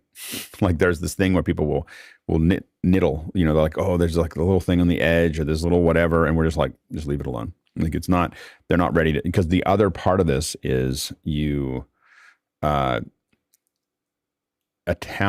talent's frustrated going into the show, it's not, it's going to affect your show. Like, so, talent being off kilter before they get into the show, unless some people can just turn it on, but most people can't. So if they're frustrated and they walk in, so you have to be very careful of which is worse, that there's something in the background that you don't like, or that they're mad in the show. And usually I'll pick something that I don't like that's there. So you try to fix what you can, but you don't fiddle. The other thing is, right before a show, we had one person, we asked them to straighten their camera because it was just a little crooked, and it fell off like right as we were going live, and it was just like now they're and it was an ugly, and they were the primary person. It's not like we had somewhere to go, so you have to be very careful of what we call, I know this is a somewhat I don't know, I won't say it. It's just, anyway, so you just want to sometimes leave things where they are. Next question. And Liberty White from Atlanta has another question. How does your onboarding process for virtual talent differ from on-site talent? Sky. I was actually going to bring up the Shannon component, and Shannon is brilliant at this, and you've given her lots of opportunity to, again, run through the tech. But it's the 2 points that I recognized that Shannon brought was original point of contact, trust, evaluation of the experience, and then rehearsal. So practice as much as you can, because you have to get buy-in from the talent that, yes, they need to look good and sound good, and we're going to help you do that. And that's a thing they have to buy into. Otherwise they think, well, I know what I'm doing. And often they are used to just walking in from their boardroom, going in front of their people and just blathering. And it's I'll let Alex speak to that, because there is a huge difference of configuration in person than it is in front of a single camera. One thing that I will say is that we always pretty much rig up when we're prepping people, so we make sure that we look at least as good as I look right now, or very close to it when we're talking to them. You can't just if you're going to tell them it's important to look good, you have to look good too. So you can't just jump on with your laptop and do it. We take that very seriously, because and if you see like three of us working with you, all three of us will have gray backgrounds and we're pretty well lit and set up. And not all of us have a 6K camera, but it's not bad. And the thing is that sets the example, because what happens is someone sees themselves in Zoom next to you and they start to see the delta. Like the better you look when you're there, they start to see, oh, I don't look nearly as good as that person does. And you're like, well, you can if you just do what we were going to ask you to do right now. So, and we've had, a huge number of hosts come up to us afterwards and they're like, how do I do that all the time? Like, how do I look that way? Or can I keep the kit? We've had a lot of people keep kits because they just, they want to look that way again. Go ahead, Jeffrey. So early on, the one thing that I've realized when it comes to doing this with talent virtually is that they still have their exact same schedule. They'll still have a 10:30 before you, and they'll still have a 11:30 after you. And so I've been trying to, whenever it becomes high-end talent, I try to make sure that I have their handler block off more than just an hour to set them up, because the situation was, at the time, of course, this was years ago, we didn't have the high-end cameras, and he was at his kitchen, and he was having problems connecting up the webcam and the microphone, because it's the first time he's ever done this. And it was a CTO of a company, and we spent an hour trying to get his audio and video to work, and we had to abandon.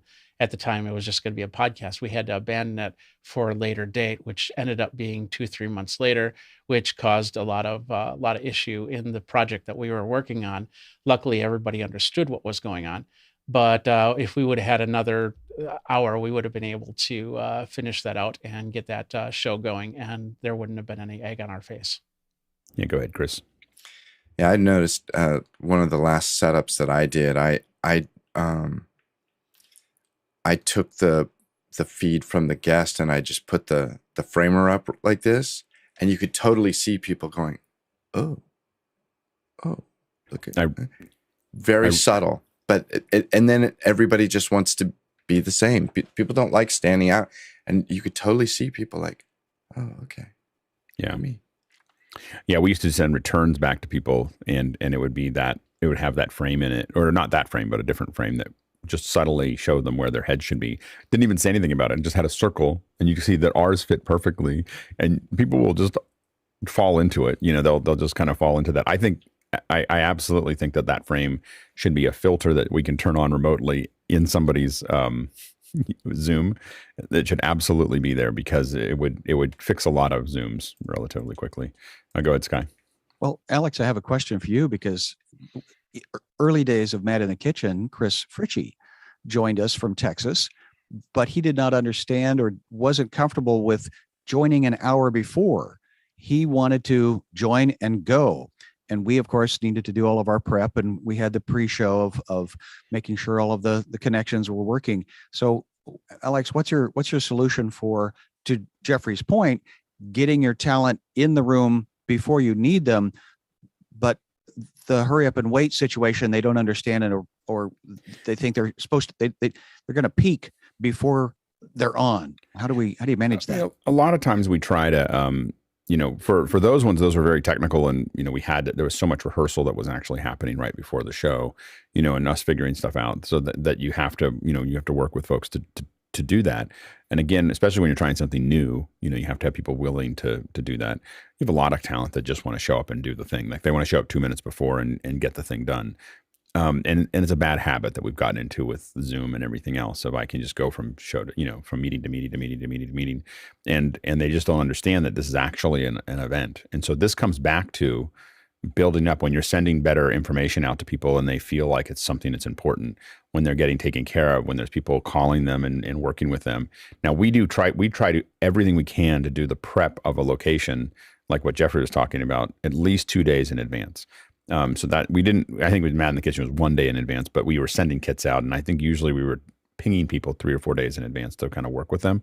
So we try to, the reason we do it 2 days in advance is so that we can FedEx something if something goes wrong. So 1 day in advance, it's unknown whether you'll be able to get something there. 2 days in advance is like, oh, they don't have an Ethernet cable. That's the number one thing we FedEx to people is Ethernet cables, or drop ship from Amazon or whatever. We don't do drop ships from Amazon much anymore because they fail so often. So both FedEx and Amazon became so unreliable. We usually try to find someone local to that and have them just go buy one at Best Buy and take it over because then we know it's going to happen, and so it's much more expensive to do it that way, but we stopped, we've lost a lot of trust with FedEx and Amazon in the last couple of years. So it used to be automatic and now you don't know. And so anyway, but 2 days in advance, the other reason you do that is that when people go through the setup process, it can be painful. And so you want them to forget that by the time they do the show. So if you do a setup right before the show, so if your setup for the talent is happening an hour before the show and you never saw them and you want to tweak things and you want to make it just right, when they get to the show, they're upset. What we do is by doing it the day before, 2 days before, 4 days before, whatever it is, they've forgotten all about that. And it's just set up and they sit down and it works. And you've gotten through all the hard stuff and you might have to tweak a couple little things. The other thing to do is you want to make sure that they have someone to talk to. So we didn't really think about this. Them sitting by themselves is very isolated and it's boring, and they just what you want to do is make it fun. And so one of the things we learned is that green rooms are really important. So getting all the talent. So the way that for our largest events, a lot of what we look at now is there's a lobby that they walk into. It's kind of and so they first walk into the main room. We immediately move them out of the main room into like a little speaker ready room. The first place they go is there. We then take them out one at a time into make hair and makeup. We figure out the last little bits and then we push them into green room. And now as they get added to the green room, they all look good, they sound good, and they're all having fun. They're having a good time. A lot of them want to just stay in the green room for a long time because they're having a good time talking to each other. And I think we lose that. I think that a guy has brought this up a couple of times. Is like, how do you have those hallway conversations? Well, part of it, speaking at a conference, is hanging out with all the other speakers. And with virtual events, if we create a great experience for them where they're set up and they get to hang out with all the other speakers, that's a really fun networking thing for them and just fun. They're a lot of times they're people that know each other but haven't seen each other for a long time. They're not in front of a lot of people right now, and they just have fun and they're talking and working through it. So that gives them a reason to do that. And if you do with the same people, it's easier to get them to show up early again because they are they're willing to show up early again because they're like, oh, that was fun. That was a good time. So thinking about ways that it's enjoyable to get there early. Now, most of our events for years we'd ask people to be there an hour and a half before, and then we check them, and then we it's kind of catch and release. But this is after we've already prepped them. We would ask them to go an hour and a half before. We would make sure everybody looks good and sounds good. We then want everybody back 20 minutes before the event, into the room to ready to go. Now with VIPs, that was hard. With the folks that wanted to hang out with the VIPs, literally on the Hangouts, it was easy. Like you won't be in the show if you're not here on time. But a lot of times we'd also have them text us. We would text them at 4 hours before an event and go, hey, we're just checking in to make sure everything's going okay. And that way they knew that was happening. And then 85 minutes, 90 minutes we're asking them, 85 minutes after we asked them to, they'd get a text like, hey, we're looking for you. How you doing? And so that precision kept everybody kind of, and that's general. It's not usually the high level talent. That's in the highest level talent, we're sending people to their house. Like, yes. Now that we're out of COVID, we have somebody there that is managing that. So then they only have to sit down. Like, as we sat there and did all the testing, we made sure all the framing works. We make sure the audio works, and then that's the other way. And a lot of this resonates from almost a year ago that we did this together for the first time. We were pioneering, and Alex, that you asked us to be guinea pigs, and we said yes. And so I just want to again publicly affirm and thank Chris Ritchie for being a part of the pioneering process as we all learned this stuff before breakout rooms were invented and things. I think Chris's setup was like the nicest one of it was all of them. Brilliant. Like Chris is always was the best. Madeline kept saying, "Why doesn't my set look like?" Well, because I don't have $10,000 worth of gear. Yeah, so Chris has always looked great, and then he made his own cutting boards. It was brilliant. His brother made them or whatever. It was amazing. Yeah, we are very fortunate. Yeah, Thank you, Chris. It was really. Chris was always amazing at it. And I think part of it for Chris was that he just so much build up. Like he didn't mess around. Yeah, go ahead, Noah. Yeah, I guess the main thing is like your remote talent, right? They're in charge of their own gear essentially, and you could send them a kit and they could build out that kit. And the complexity of that can vary depending on their skill set and the time that they have. But yeah, I echo a lot of the things that were already said. For VIPs, like I did a thing with Tom Hanks. And so he only had a certain amount of time, and I had his assistant ahead of time. So we basically connected and she set up all the hardware and did the tests without him, when he was doing his own thing. And so by the time he got there, she had already done all the things we needed to do. I worked for a large company that we ran a few webcasts a day. So I would have between 5 and 20 people that I would basically just general like CEOs and people that talk on business platforms. And so basically you get in the habit or a routine of the things that you can check and that you can do and the things you can't do because you only have so much time with each person or what have you. For some reason, doctors tend to be the worst at this. They just don't listen and don't take feedback and don't want to adjust anything. They're like, it's fine. Just go. But hopefully one day there'll be a setup or a company where you can walk in, have the gear ready for you and be ready to go. Yeah. One point that you bring up is we do everything we can to make sure that we're technically ready. What you don't want is, boy, and I got to tell you, this is like on site anywhere, you having technical issues that are your fault that should have been handled before the talent get there, and they walk up on stage and it doesn't work. Wow. Like I've seen some CEOs and some, C-suite, lose a gasket, over that. And that, people get fired for that, and so one of the things that I've learned to do is so for instance, like with stuff we did at the White House, we actually had, I think, I don't know if I mentioned this before in public, but we had Frederick Van Johnson, who came on our show, was what we called the FOPO. He happens to be the same complexion and height as Obama, and he's excellent at answering presidential style questions. So for a week before the event, we're practicing with him. It was totally Ocean's 11. When we did White House, we would have a warehouse somewhere in DC, and we're loading in and we're practicing the load in, load out, because you only have a certain amount of time to load in, load out of the White House. And so we practiced the load in, but we had all the talent there. Everyone's figuring it out. We're figuring out all of our, where does the steady cam have to be? And where does this have to go? And, that didn't work, or that didn't feel right, or whatever. And we would rehearse it for a week, and we'd tech it out for a week, and we'd figure out all the camera angles for a week. And we do all of that stuff for a whole week. It's just full time of us getting ready to go. And then we load in. And that's why those shows came off so cleanly, is because we had practiced it 100 times, literally. In a more simplistic version, I have an event next week, and we've got a bunch of people in front of a couple thousand people. And we've got one moderator and 6 talent that are coming in. I'm hiring 7 actors. So before that talent shows up, those 7 actors are going to let us block. It's for our tech as well as for the, for the show flow and everything else. We're going to figure out, how do we bring the actors in? How do we get them out? How do we, we're figuring out how to move everybody around, and we're doing all of that before the moderator shows up. So then when the moderator shows up, I've got 6 actors that are filling the roles that they have to fill. The moderator is the only new person. So one actor gets to go home. The moderator is the new person. Everybody else knows their part. And so they can sit there, and the moderator can now learn how to do all of that. And we get them for a couple hours. Then when it happens, I can't promise anything will be perfect, but that gives us the best chance of success. And so you definitely want to, and I used to use PAs, and then you don't have any PAs, and they're not very good at it. They're not very good at being actors. And then we were working in a show in New York, and the guy hired all the actors, same, genders and everything else to match up to it. And it was like, and I watched that and I was like, oh, I'm gonna do that. I hire actors all the time now, like just day actors Comedians are the best, by the way, because it's just really fun for the crew. Like they're just funny, and so comedians are really funny and they think on their feet really well. And so, so actors that are comedians are the best ones to hire if you can, because they'll make up stuff. They'll improv really, really well around stuff, and your crew's having a good time and everything else. But I would highly recommend that, and just make sure that you're technically buttoned up when the talent shows up, and you know exactly what they have to do. The one thing you want to also do, the last thing, is you want to be very clear with talent.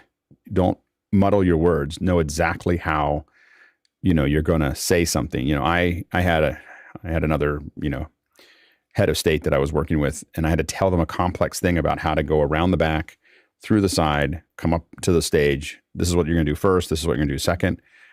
And I practiced that for an hour. Like because I knew I had 45 seconds to tell them, and there was not one extra word.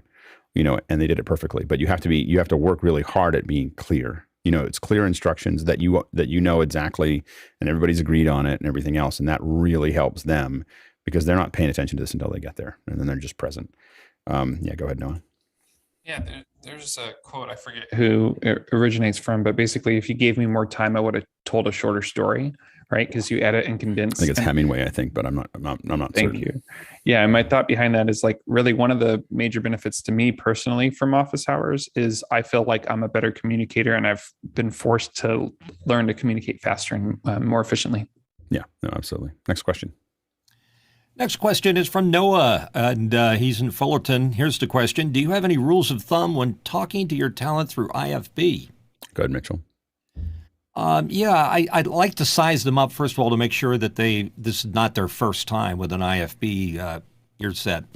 And the other thing is test, like you just said, Alex, because nothing's worse than the first cue you give the talent and them going like that, or pulling it out because it's out of sync or something equally weird. So practice, make sure you got it all set up. And if it's somebody that's not familiar with IFB, don't talk to them while they're talking. If you can at all possible, because they just don't know how to deal with two things happening at the same time. And regardless, even if it is a seasoned talent, don't talk too much. Just keep it down to 3 or 4 words, if tops. Sky. Yes, keeping it simple. And to have one person doing that conversation, giving directions, and being in communication with one other person. That's because, again, the talent's thinking about a million things and trying to read the audience and remember what they're supposed to do next. They've got a lot on their plate. So keeping it simple for them. And Alex, the definition of IFB is? Interruptible foldback. So interruptible foldback is what is what it stands for. Okay. But, say in the UK or in Europe, they'll call it an IEM, in-ear monitor. But we call it IFBs here. Yeah, go ahead, Chris. I was going to say it recently. It may have been the rocket launch. I was working with somebody. They go, all I hear is everybody else talking. Yeah, that's what you're supposed to hear. You're supposed to hear the program. And that's what the interruptible part is. When I push the I want to talk to you button, the program is going to either cut out or duck way down. And then I get to talk into your ear. So you'll hear the program until somebody talks to you. And again, this is something that we will practice with someone over and over and over again before they go on. Now, the thing is that a good IFB system will be detachable. Hold on, let me see if I have. He goes to the pegboard, ladies and gentlemen. Pegboard. The pegboard. Pegboard with lots of things. One of the things is this is the most standard IFB. This is an audio implements IFB. And one of the important things here is that this earpiece, if you grab onto the clip, it comes off. This is just a tube. This is the speaker right here. And so there's 2 things that we do. One is we have an extra one of these that is for our crew to test things.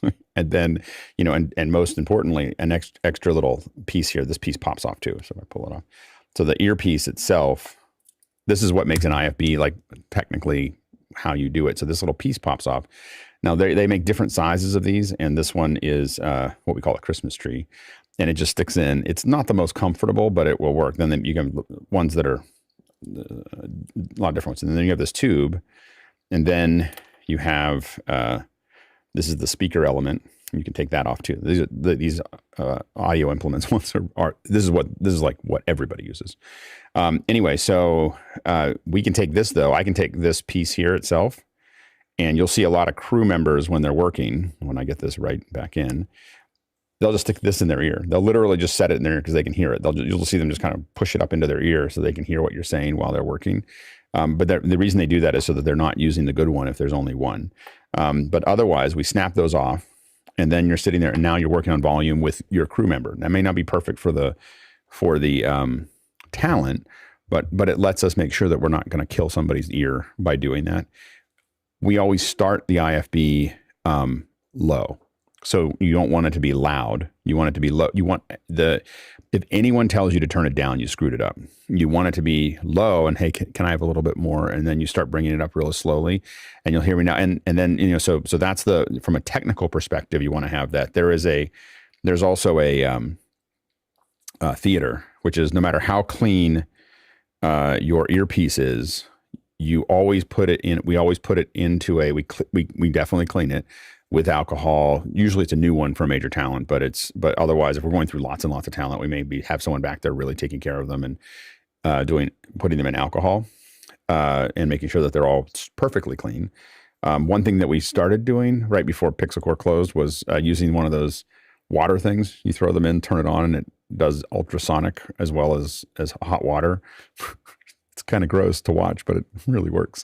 So anyway, it just takes everything off of them, and then you rub them with alcohol, and then you put them back. But you always put them in a bag. We get these little Ziploc bags, and you always put it in a bag, in the Ziploc bag. And when the person comes, and then we have people that will put it on early.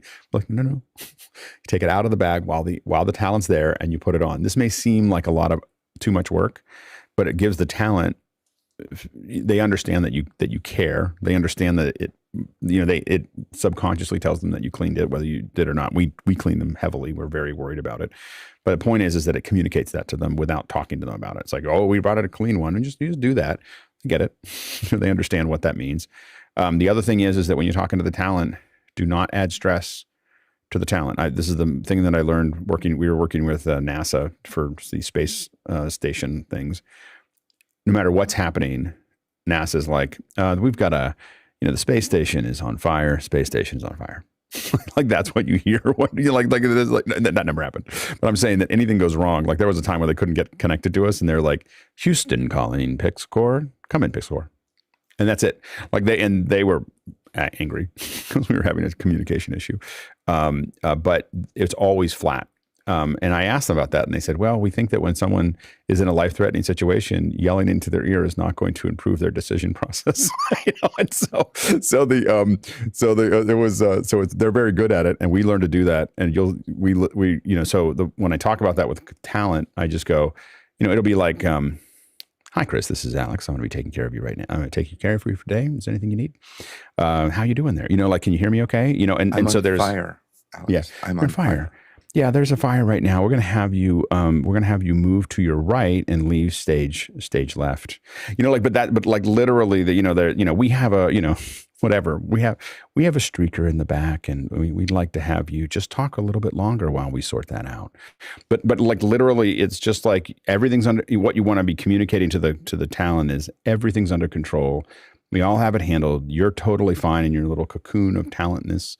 But we need to, have you move, and do the thing that you need to do. A lot of people don't get this. We call this bedside manners. And you want really, really good bedside manners. And part of that is what Mitchell had mentioned. Generally, our rule is never, ever, but never, never, ever, ever talk while they're talking.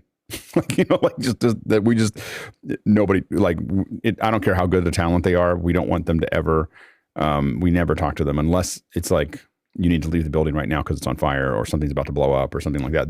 But when we're talking to them while they're talking, it means we're about to end the show for some reason, which we don't do very often. Go ahead, Noah. Chris is really committed to that last one. So I also will interject that you don't want to give them anything that they can't fix, in that moment. Like it's worthless information. Like don't overcloud their ear. I've also developed a couple code words, just to help shorthand if we need to. But those are per show kind of thing. So like if it's relevant, cool. I was curious though about like side tone, like if that's something you tend to push back in IFBs or not really. We almost never do. If it's one ear, we don't give them side tone because most people don't like to listen to themselves, and it's for us to communicate to them. So we actually, as best we can, we want them to only hear us when they're in that ear. So we turn that off. Now, the one place where we use a lot of IFEs when we don't do this is like a lot of people that are there. Sometimes they can't even hear each other across the stage, and so we want to put IFBs in. But generally, we don't do side tone because most people it'll change their behavior. Now, if someone's really good at what they do and, it's a seasoned actor and they say, you always want to be ready to give them side tone. If they say, hey, I want to hear myself, you can definitely be able to turn it on. That's a good thing to have there. But next question. Tommy Shantz from St. Paul, USA. Do you give any suggestions, instructions for makeup ahead of time? And how do you coach them without a dedicated makeup person? Go ahead, Mitchell. If you're suggesting that the talent has to do their own makeup, never happens. It's always got to be a makeup person there of some quality, some expertise. And the other thing is to make sure that it's always new and clean and you open it in front of the talent because they don't want the idea of some other sweaty person using the same makeup. Sorry, also just make sure you know what you're doing. You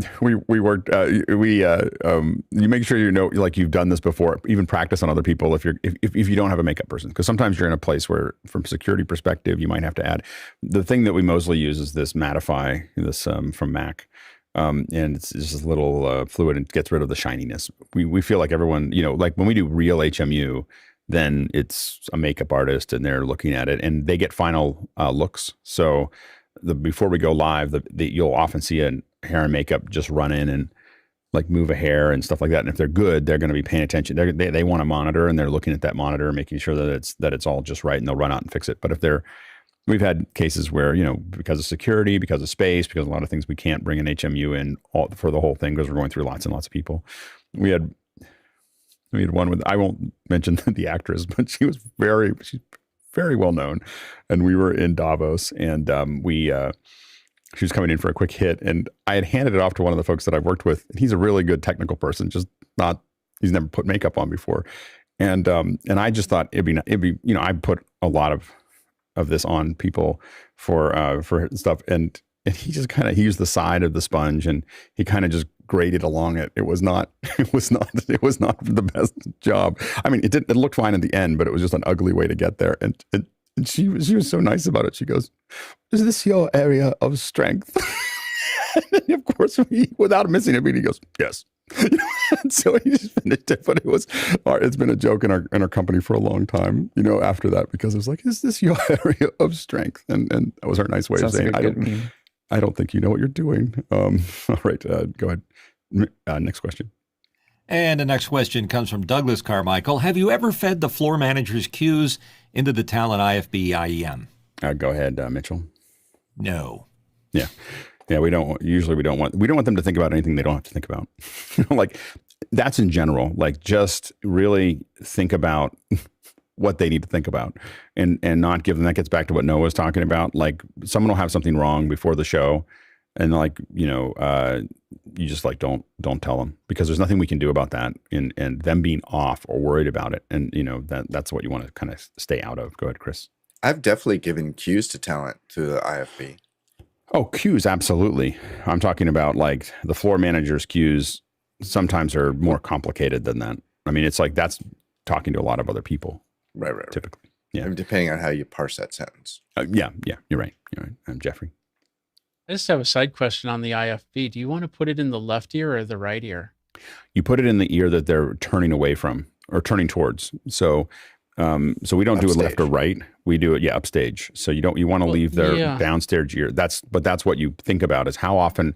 So if the moderator is in the center, everyone on one side will have the IFB in one side, and everyone on the other will have it in the other side. So when they look towards the moderator, they're more likely to look towards the moderator. You're less likely to see it. But that's the reason why the reason why I'm asking is because of what happened. Bruce Willis, of course, just announced that he's done with acting because he's got this brain condition. And they basically said when you start talking and thinking, that's the left side of the brain. So that's why I was wondering is the left ear the best place to do that? No, yeah, we it's always about what we'll see in camera, and you'll on our back end, if someone in talent support puts the IFB in the wrong ear, the talent won't hear it, but whoever put it in will. Like, you'll hear us over the comms, like, who did that? Who did that? Like, why did you do that? So to us, that's like an obvious, like, that's an unforced error. You definitely get an E for that. So you got to put it in the proper ear, unless someone asks. I was gonna say, in music, I've heard it said, and I've always tried to, for musicians, a lot of times somebody will want to use one in-ear monitor, but dangle the other or just pull it out. And I've always told musicians that that's actually bad. That audiologists will tell you that it will, that can like damage your hearing. Yeah. That you're better off. Well, I need to hear better. Well, then we need to fix the mix. Don't try. Right. Let me fix the mix, but don't pull one out because Right. it can be damaging on your ear. Yeah, we're trying to do. Yeah, we've been working on that recently. The other thing is that if a talent pulls if they look up at you and they don't do it subtly, if they just go like this and just pull it out like that, You're fired. that means that something you're doing is wrong. So their sync is off. They're giving you the wrong mix. You're giving them the wrong mix. You're talking into their ear. Like when Mariah Carey did that during the New Year's Eve, I knew that she was in trouble. Like, as a production person, I'm like, oh, she's off the rails. Like there's something going wrong with her ears. And that's when she was off her, pitch and everything else. I knew that there was something wrong with her in-ears because she pulled it. She's just like, while she was doing it, she just pulled it out. And I was like, ooh, someone's getting fired. So that's, go ahead, Noah. Yeah, I was going to mention during the rocket launch, I stepped in to kind of fill some time with Braden, and I still had my comms on. Oh yeah. And I started talking. I heard Chris directing. I was like, okay, I'm going to have to pull these back a little because I think I saw that. I think I saw your eyes kind of like, I don't know what to do in the there. headlights for a second. Yeah, for sure. Yeah. Next question. And it's from Douglas Carmichael. What specific tools have you used when working with disabled talent? I'm trying to think of things that we've done specifically. We have had someone who we needed to give them real-time text. So they literally had text rolling across the bottom. And we've done ones where we've sent a video of someone doing ASL, an interpreter for ASL. So they didn't want to see captions. They wanted to see someone do it. And so they were looking down, and then we sent them a split screen as a return so that they could see the person. And then it's funny, they could talk. They just couldn't, they just needed someone to do that while they were doing it. But it was an interesting issue. Yeah, go ahead. I mean, it worked really well. Go ahead, Noah. It's not quite related to this, but similar. My brother is deaf in 1 ear, and so he runs Pro Presenter for our church services sometimes. And so what we did for him is just give him like a stage box, like what the musicians have, where you can mix individual mixes. And so having that in his ear helped with the room echo not being there. It's more of a direct sound, so he could hear the lyrics better and hear the pastor better. So just trying to be accommodating for the need that's there. Most people who have an issue they know what to do. And so if they have that, you ask them what they need. What can we provide for you to make that work? What have you done in the past? And for the most part, they'll know exactly what they need. And then your job is to give them exactly what they ask for. Next question. Jonas Dattel from Stuttgart. Do you do tech checks with the talent or the assistant of the talent? Go ahead, Sky. Well, again, I try to do it because we're creating a relationship and you're learning each other's languages. So we were very fortunate that Nate was able to talk directly into Madeline's ear, and that allowed that relationship and the conversation to be a trust building opportunity at the same time as creating that technical conduit. You go ahead, Noah. I would do as many touch points as possible. If you can get the assistant, do it so you can save some time with the talent. But to Sky's point, you do want to build that relationship and do at least a minimum thing with the actual talent and not have a last minute jump on if you can. Go, Jeffrey.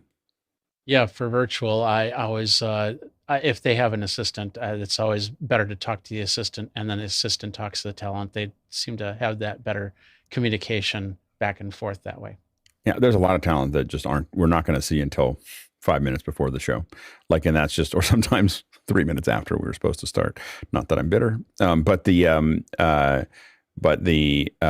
that's pretty common. And so then what's nice about working with someone, if they have an executive assistant or a personal assistant, what's really great is you typically have lots of time. That person's there to make them look good and to make sure that nothing's wrong. And so they're actually really, part of being, I think, a personal assistant or executive assistant is OCD, and they're paying attention to lots of little things, and they know what that person wants and how to do it. And they're trying to figure out how to make sure it's a great experience for them and that they don't look silly and everything else. And so a lot of times you have more time to work with a personal assistant or executive assistant than you will with the talent. The talent will be impatient. They have other things to do. This isn't as important as the other things they wanted to do. And so they're a little bit short with you. The personal assistants and executive assistants oftentimes will give you more focus and more time to work through the issues and make sure that it's just right. So that's usually a better situation from our perspective. Next question. Guy Cochran from Seattle, Washington. Alex, what was the flow like for talent going into an insert studio like the Switch? I'll say the hardest part with insert studios is that oftentimes the bedside manners that we all talked about are not as good as a lot of insert studios, and so people can be a little rough. There's one in New York, Media 3, that's really good, and so they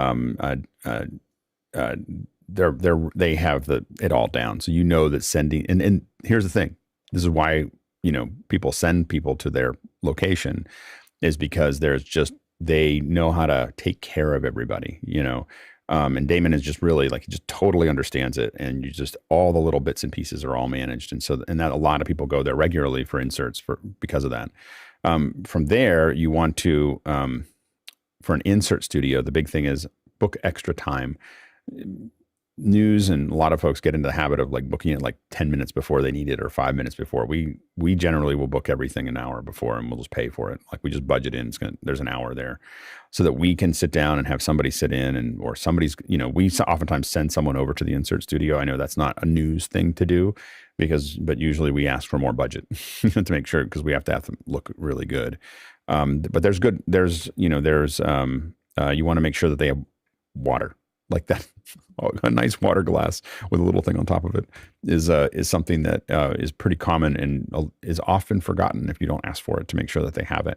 But then other than that, you're checking the IFBs. The nice thing about insert studios, they're all set up. It doesn't take very much to get them going.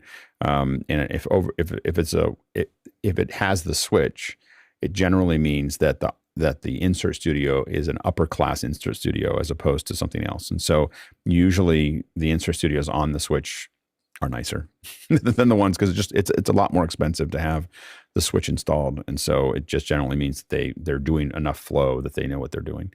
And then the thing to remember is that with when you're dealing with an insert studio, a lot of them still use I think we've gotten away with it, but up until a couple of years ago, they were still using POTS lines. So if we had a POTS line in our DC studio. Specific POTS line is plain old telephone system. So it's the old copper to it. The interesting thing about it, latency is very low.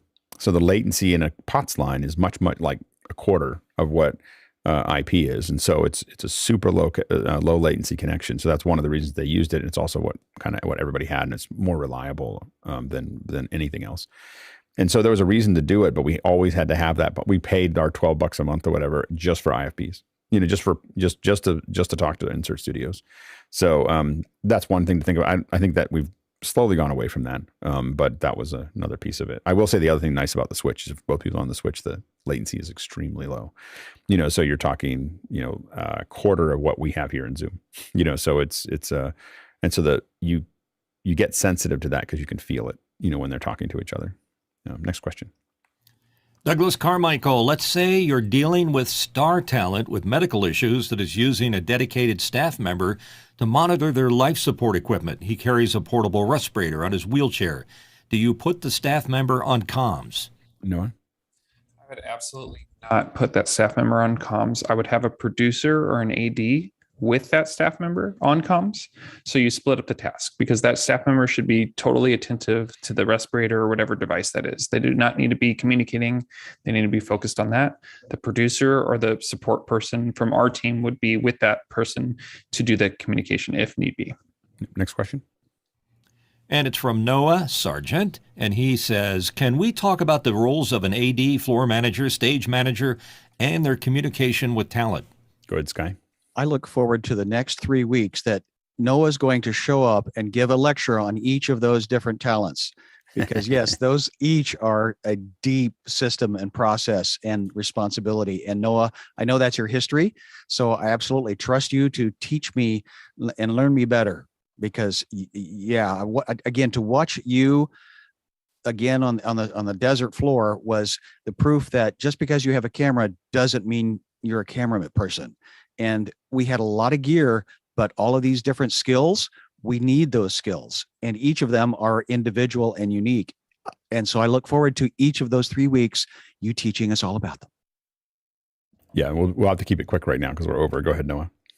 No worries. Yeah, and I appreciate that, Sky. I do have about 10 years of that background for film and television. But what's interesting to me is the live aspect of it. And I do have some theater background too, where they had stage managers. And then I've heard Chris talk about the role he's had for an AD in his life as well. So I'm just kind of curious to see how all that fits together from all these different aspects of production.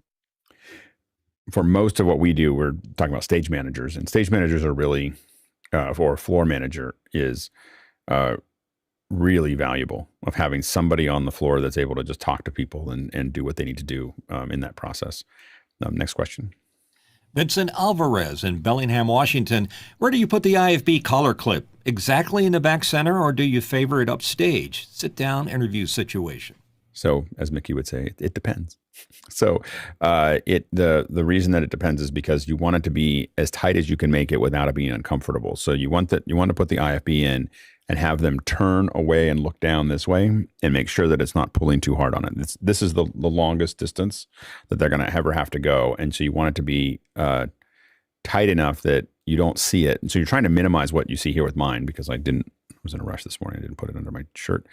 But you don't want it hanging out. So if you put it right in the middle and someone has a small head, this big thing will be hanging out the side. So then at that point, we creep to the other side of the collar and we try to pull it tighter and have them again look down and look to the side and just make sure that it's not pulling on their ear to make that happen. Next question. And this is from Craig McFarlane in Boston. In some events, there have been issues with some invited guests blowing off tech mic check and showing up just as event starts. What are subtle ways to incite better talent behavior? Mitchell? You have lost control of your event. Yeah, I mean, it's working with people's handlers. It's giving them reasons to be there early. That's the big thing is, we're going to have a meeting, we're going to have a thing, and sometimes you're just going to have people do what they're going to do. I mean, that's at a certain level, there's a certain level of talent that, they just, and they're not, and they don't look as good. And that's the reality of it. The folks that are pros are going to show up. The other thing, though, is that great green rooms make a big difference.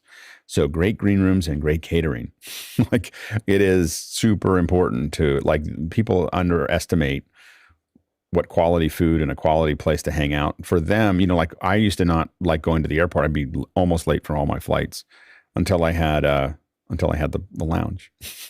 And then the lounge is like a little vacation. So I would get to the flights 2 hours early because I can go, I don't want to be late. And I have somewhere to hang out, and have a little something to eat and do what I want to do and check my email and everything else. It was just I get my last things out before I got on the flight. So you want to create that as like a green room, and create that kind of feeling in the green room. There's really great things to eat. There's really, and sometimes if they haven't seen that, they don't know.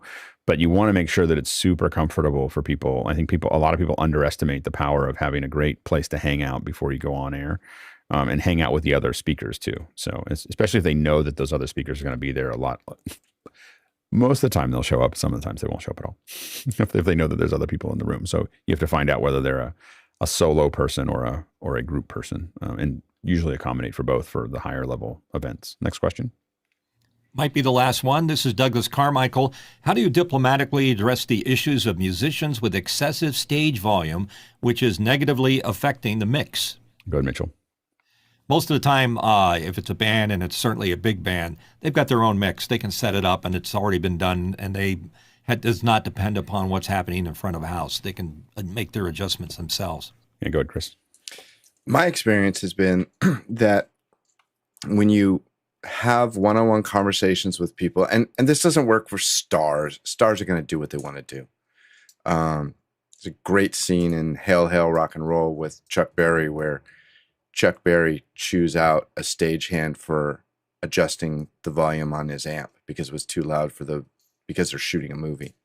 But with smaller bands, you can appeal to them and say, hey, look, I want nothing more than for you guys to sound as good as possible. Yeah. And when your guitar is bleeding over everybody, I can't make all of you sound good. I promise you, I'm going to make you sound good. And I'll always put the guy's guitar in his wedge. And he'll go, really? I go, yeah, I want to make sure you can hear. And if he gets too loud, I'll turn his wedge up. I'll turn his guitar up in his wedge, and you can see the guy's pinky go for his volume control, you know? And then I can ride it out. I can outrun your amp. So just let me help you. And if you appeal to people, and you put it like even like in a small band, I'm putting a mic in front of the guy's guitar amp, you know, and he's not used to doing that. He's going like, really? I go, yeah, I want to make you guys sound as good as possible. Just help me out. Yeah. Next question. Last question. Last question, and it's from Douglas Carmichael. How do you diplomatically address the issue of musicians requesting what you can't provide? Excessive monitor volume, backline request, etc. It usually starts with, well, we'll see what we can do. We'll see. The American way to do this is we will see what we can do about that, and we'll look into it. Is usually the way we diplomatically don't get to it. I mean, because if we can't get it done, we generally don't say no, we can't do that. We just go, well, because sometimes we do look at it and we do figure out a way to do it. I mean, a lot of times we get creative and figure out some way to give them what they were asking for, but we say we look into it. In Japan, I found that there was something I can't think of it right off the top of my head, but they would say something that was basically that would be very difficult. In Japan, that will be very difficult means no. like no, we can't do that. So, but it's a nice way of saying it. Yeah.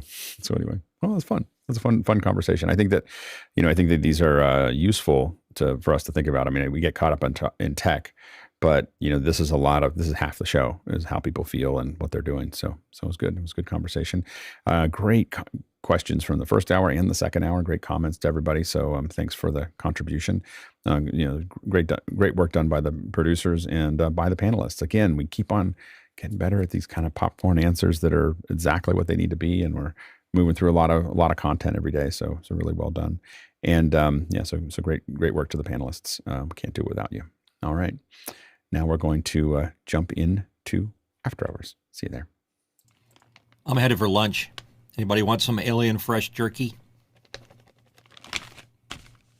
Chris, you going to sing the credit music? This is where we no. say thank you to Alan Scott. Whisper. Don't do that. Gordy Lake, Krista Ryder. Yeah, we got whispering in the IFB here.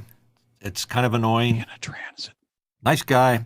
And Chris has gone down under. It's very confusing.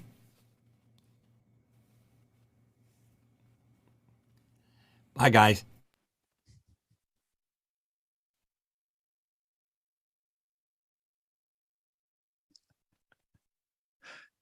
Say hi to Eric for me, Noah.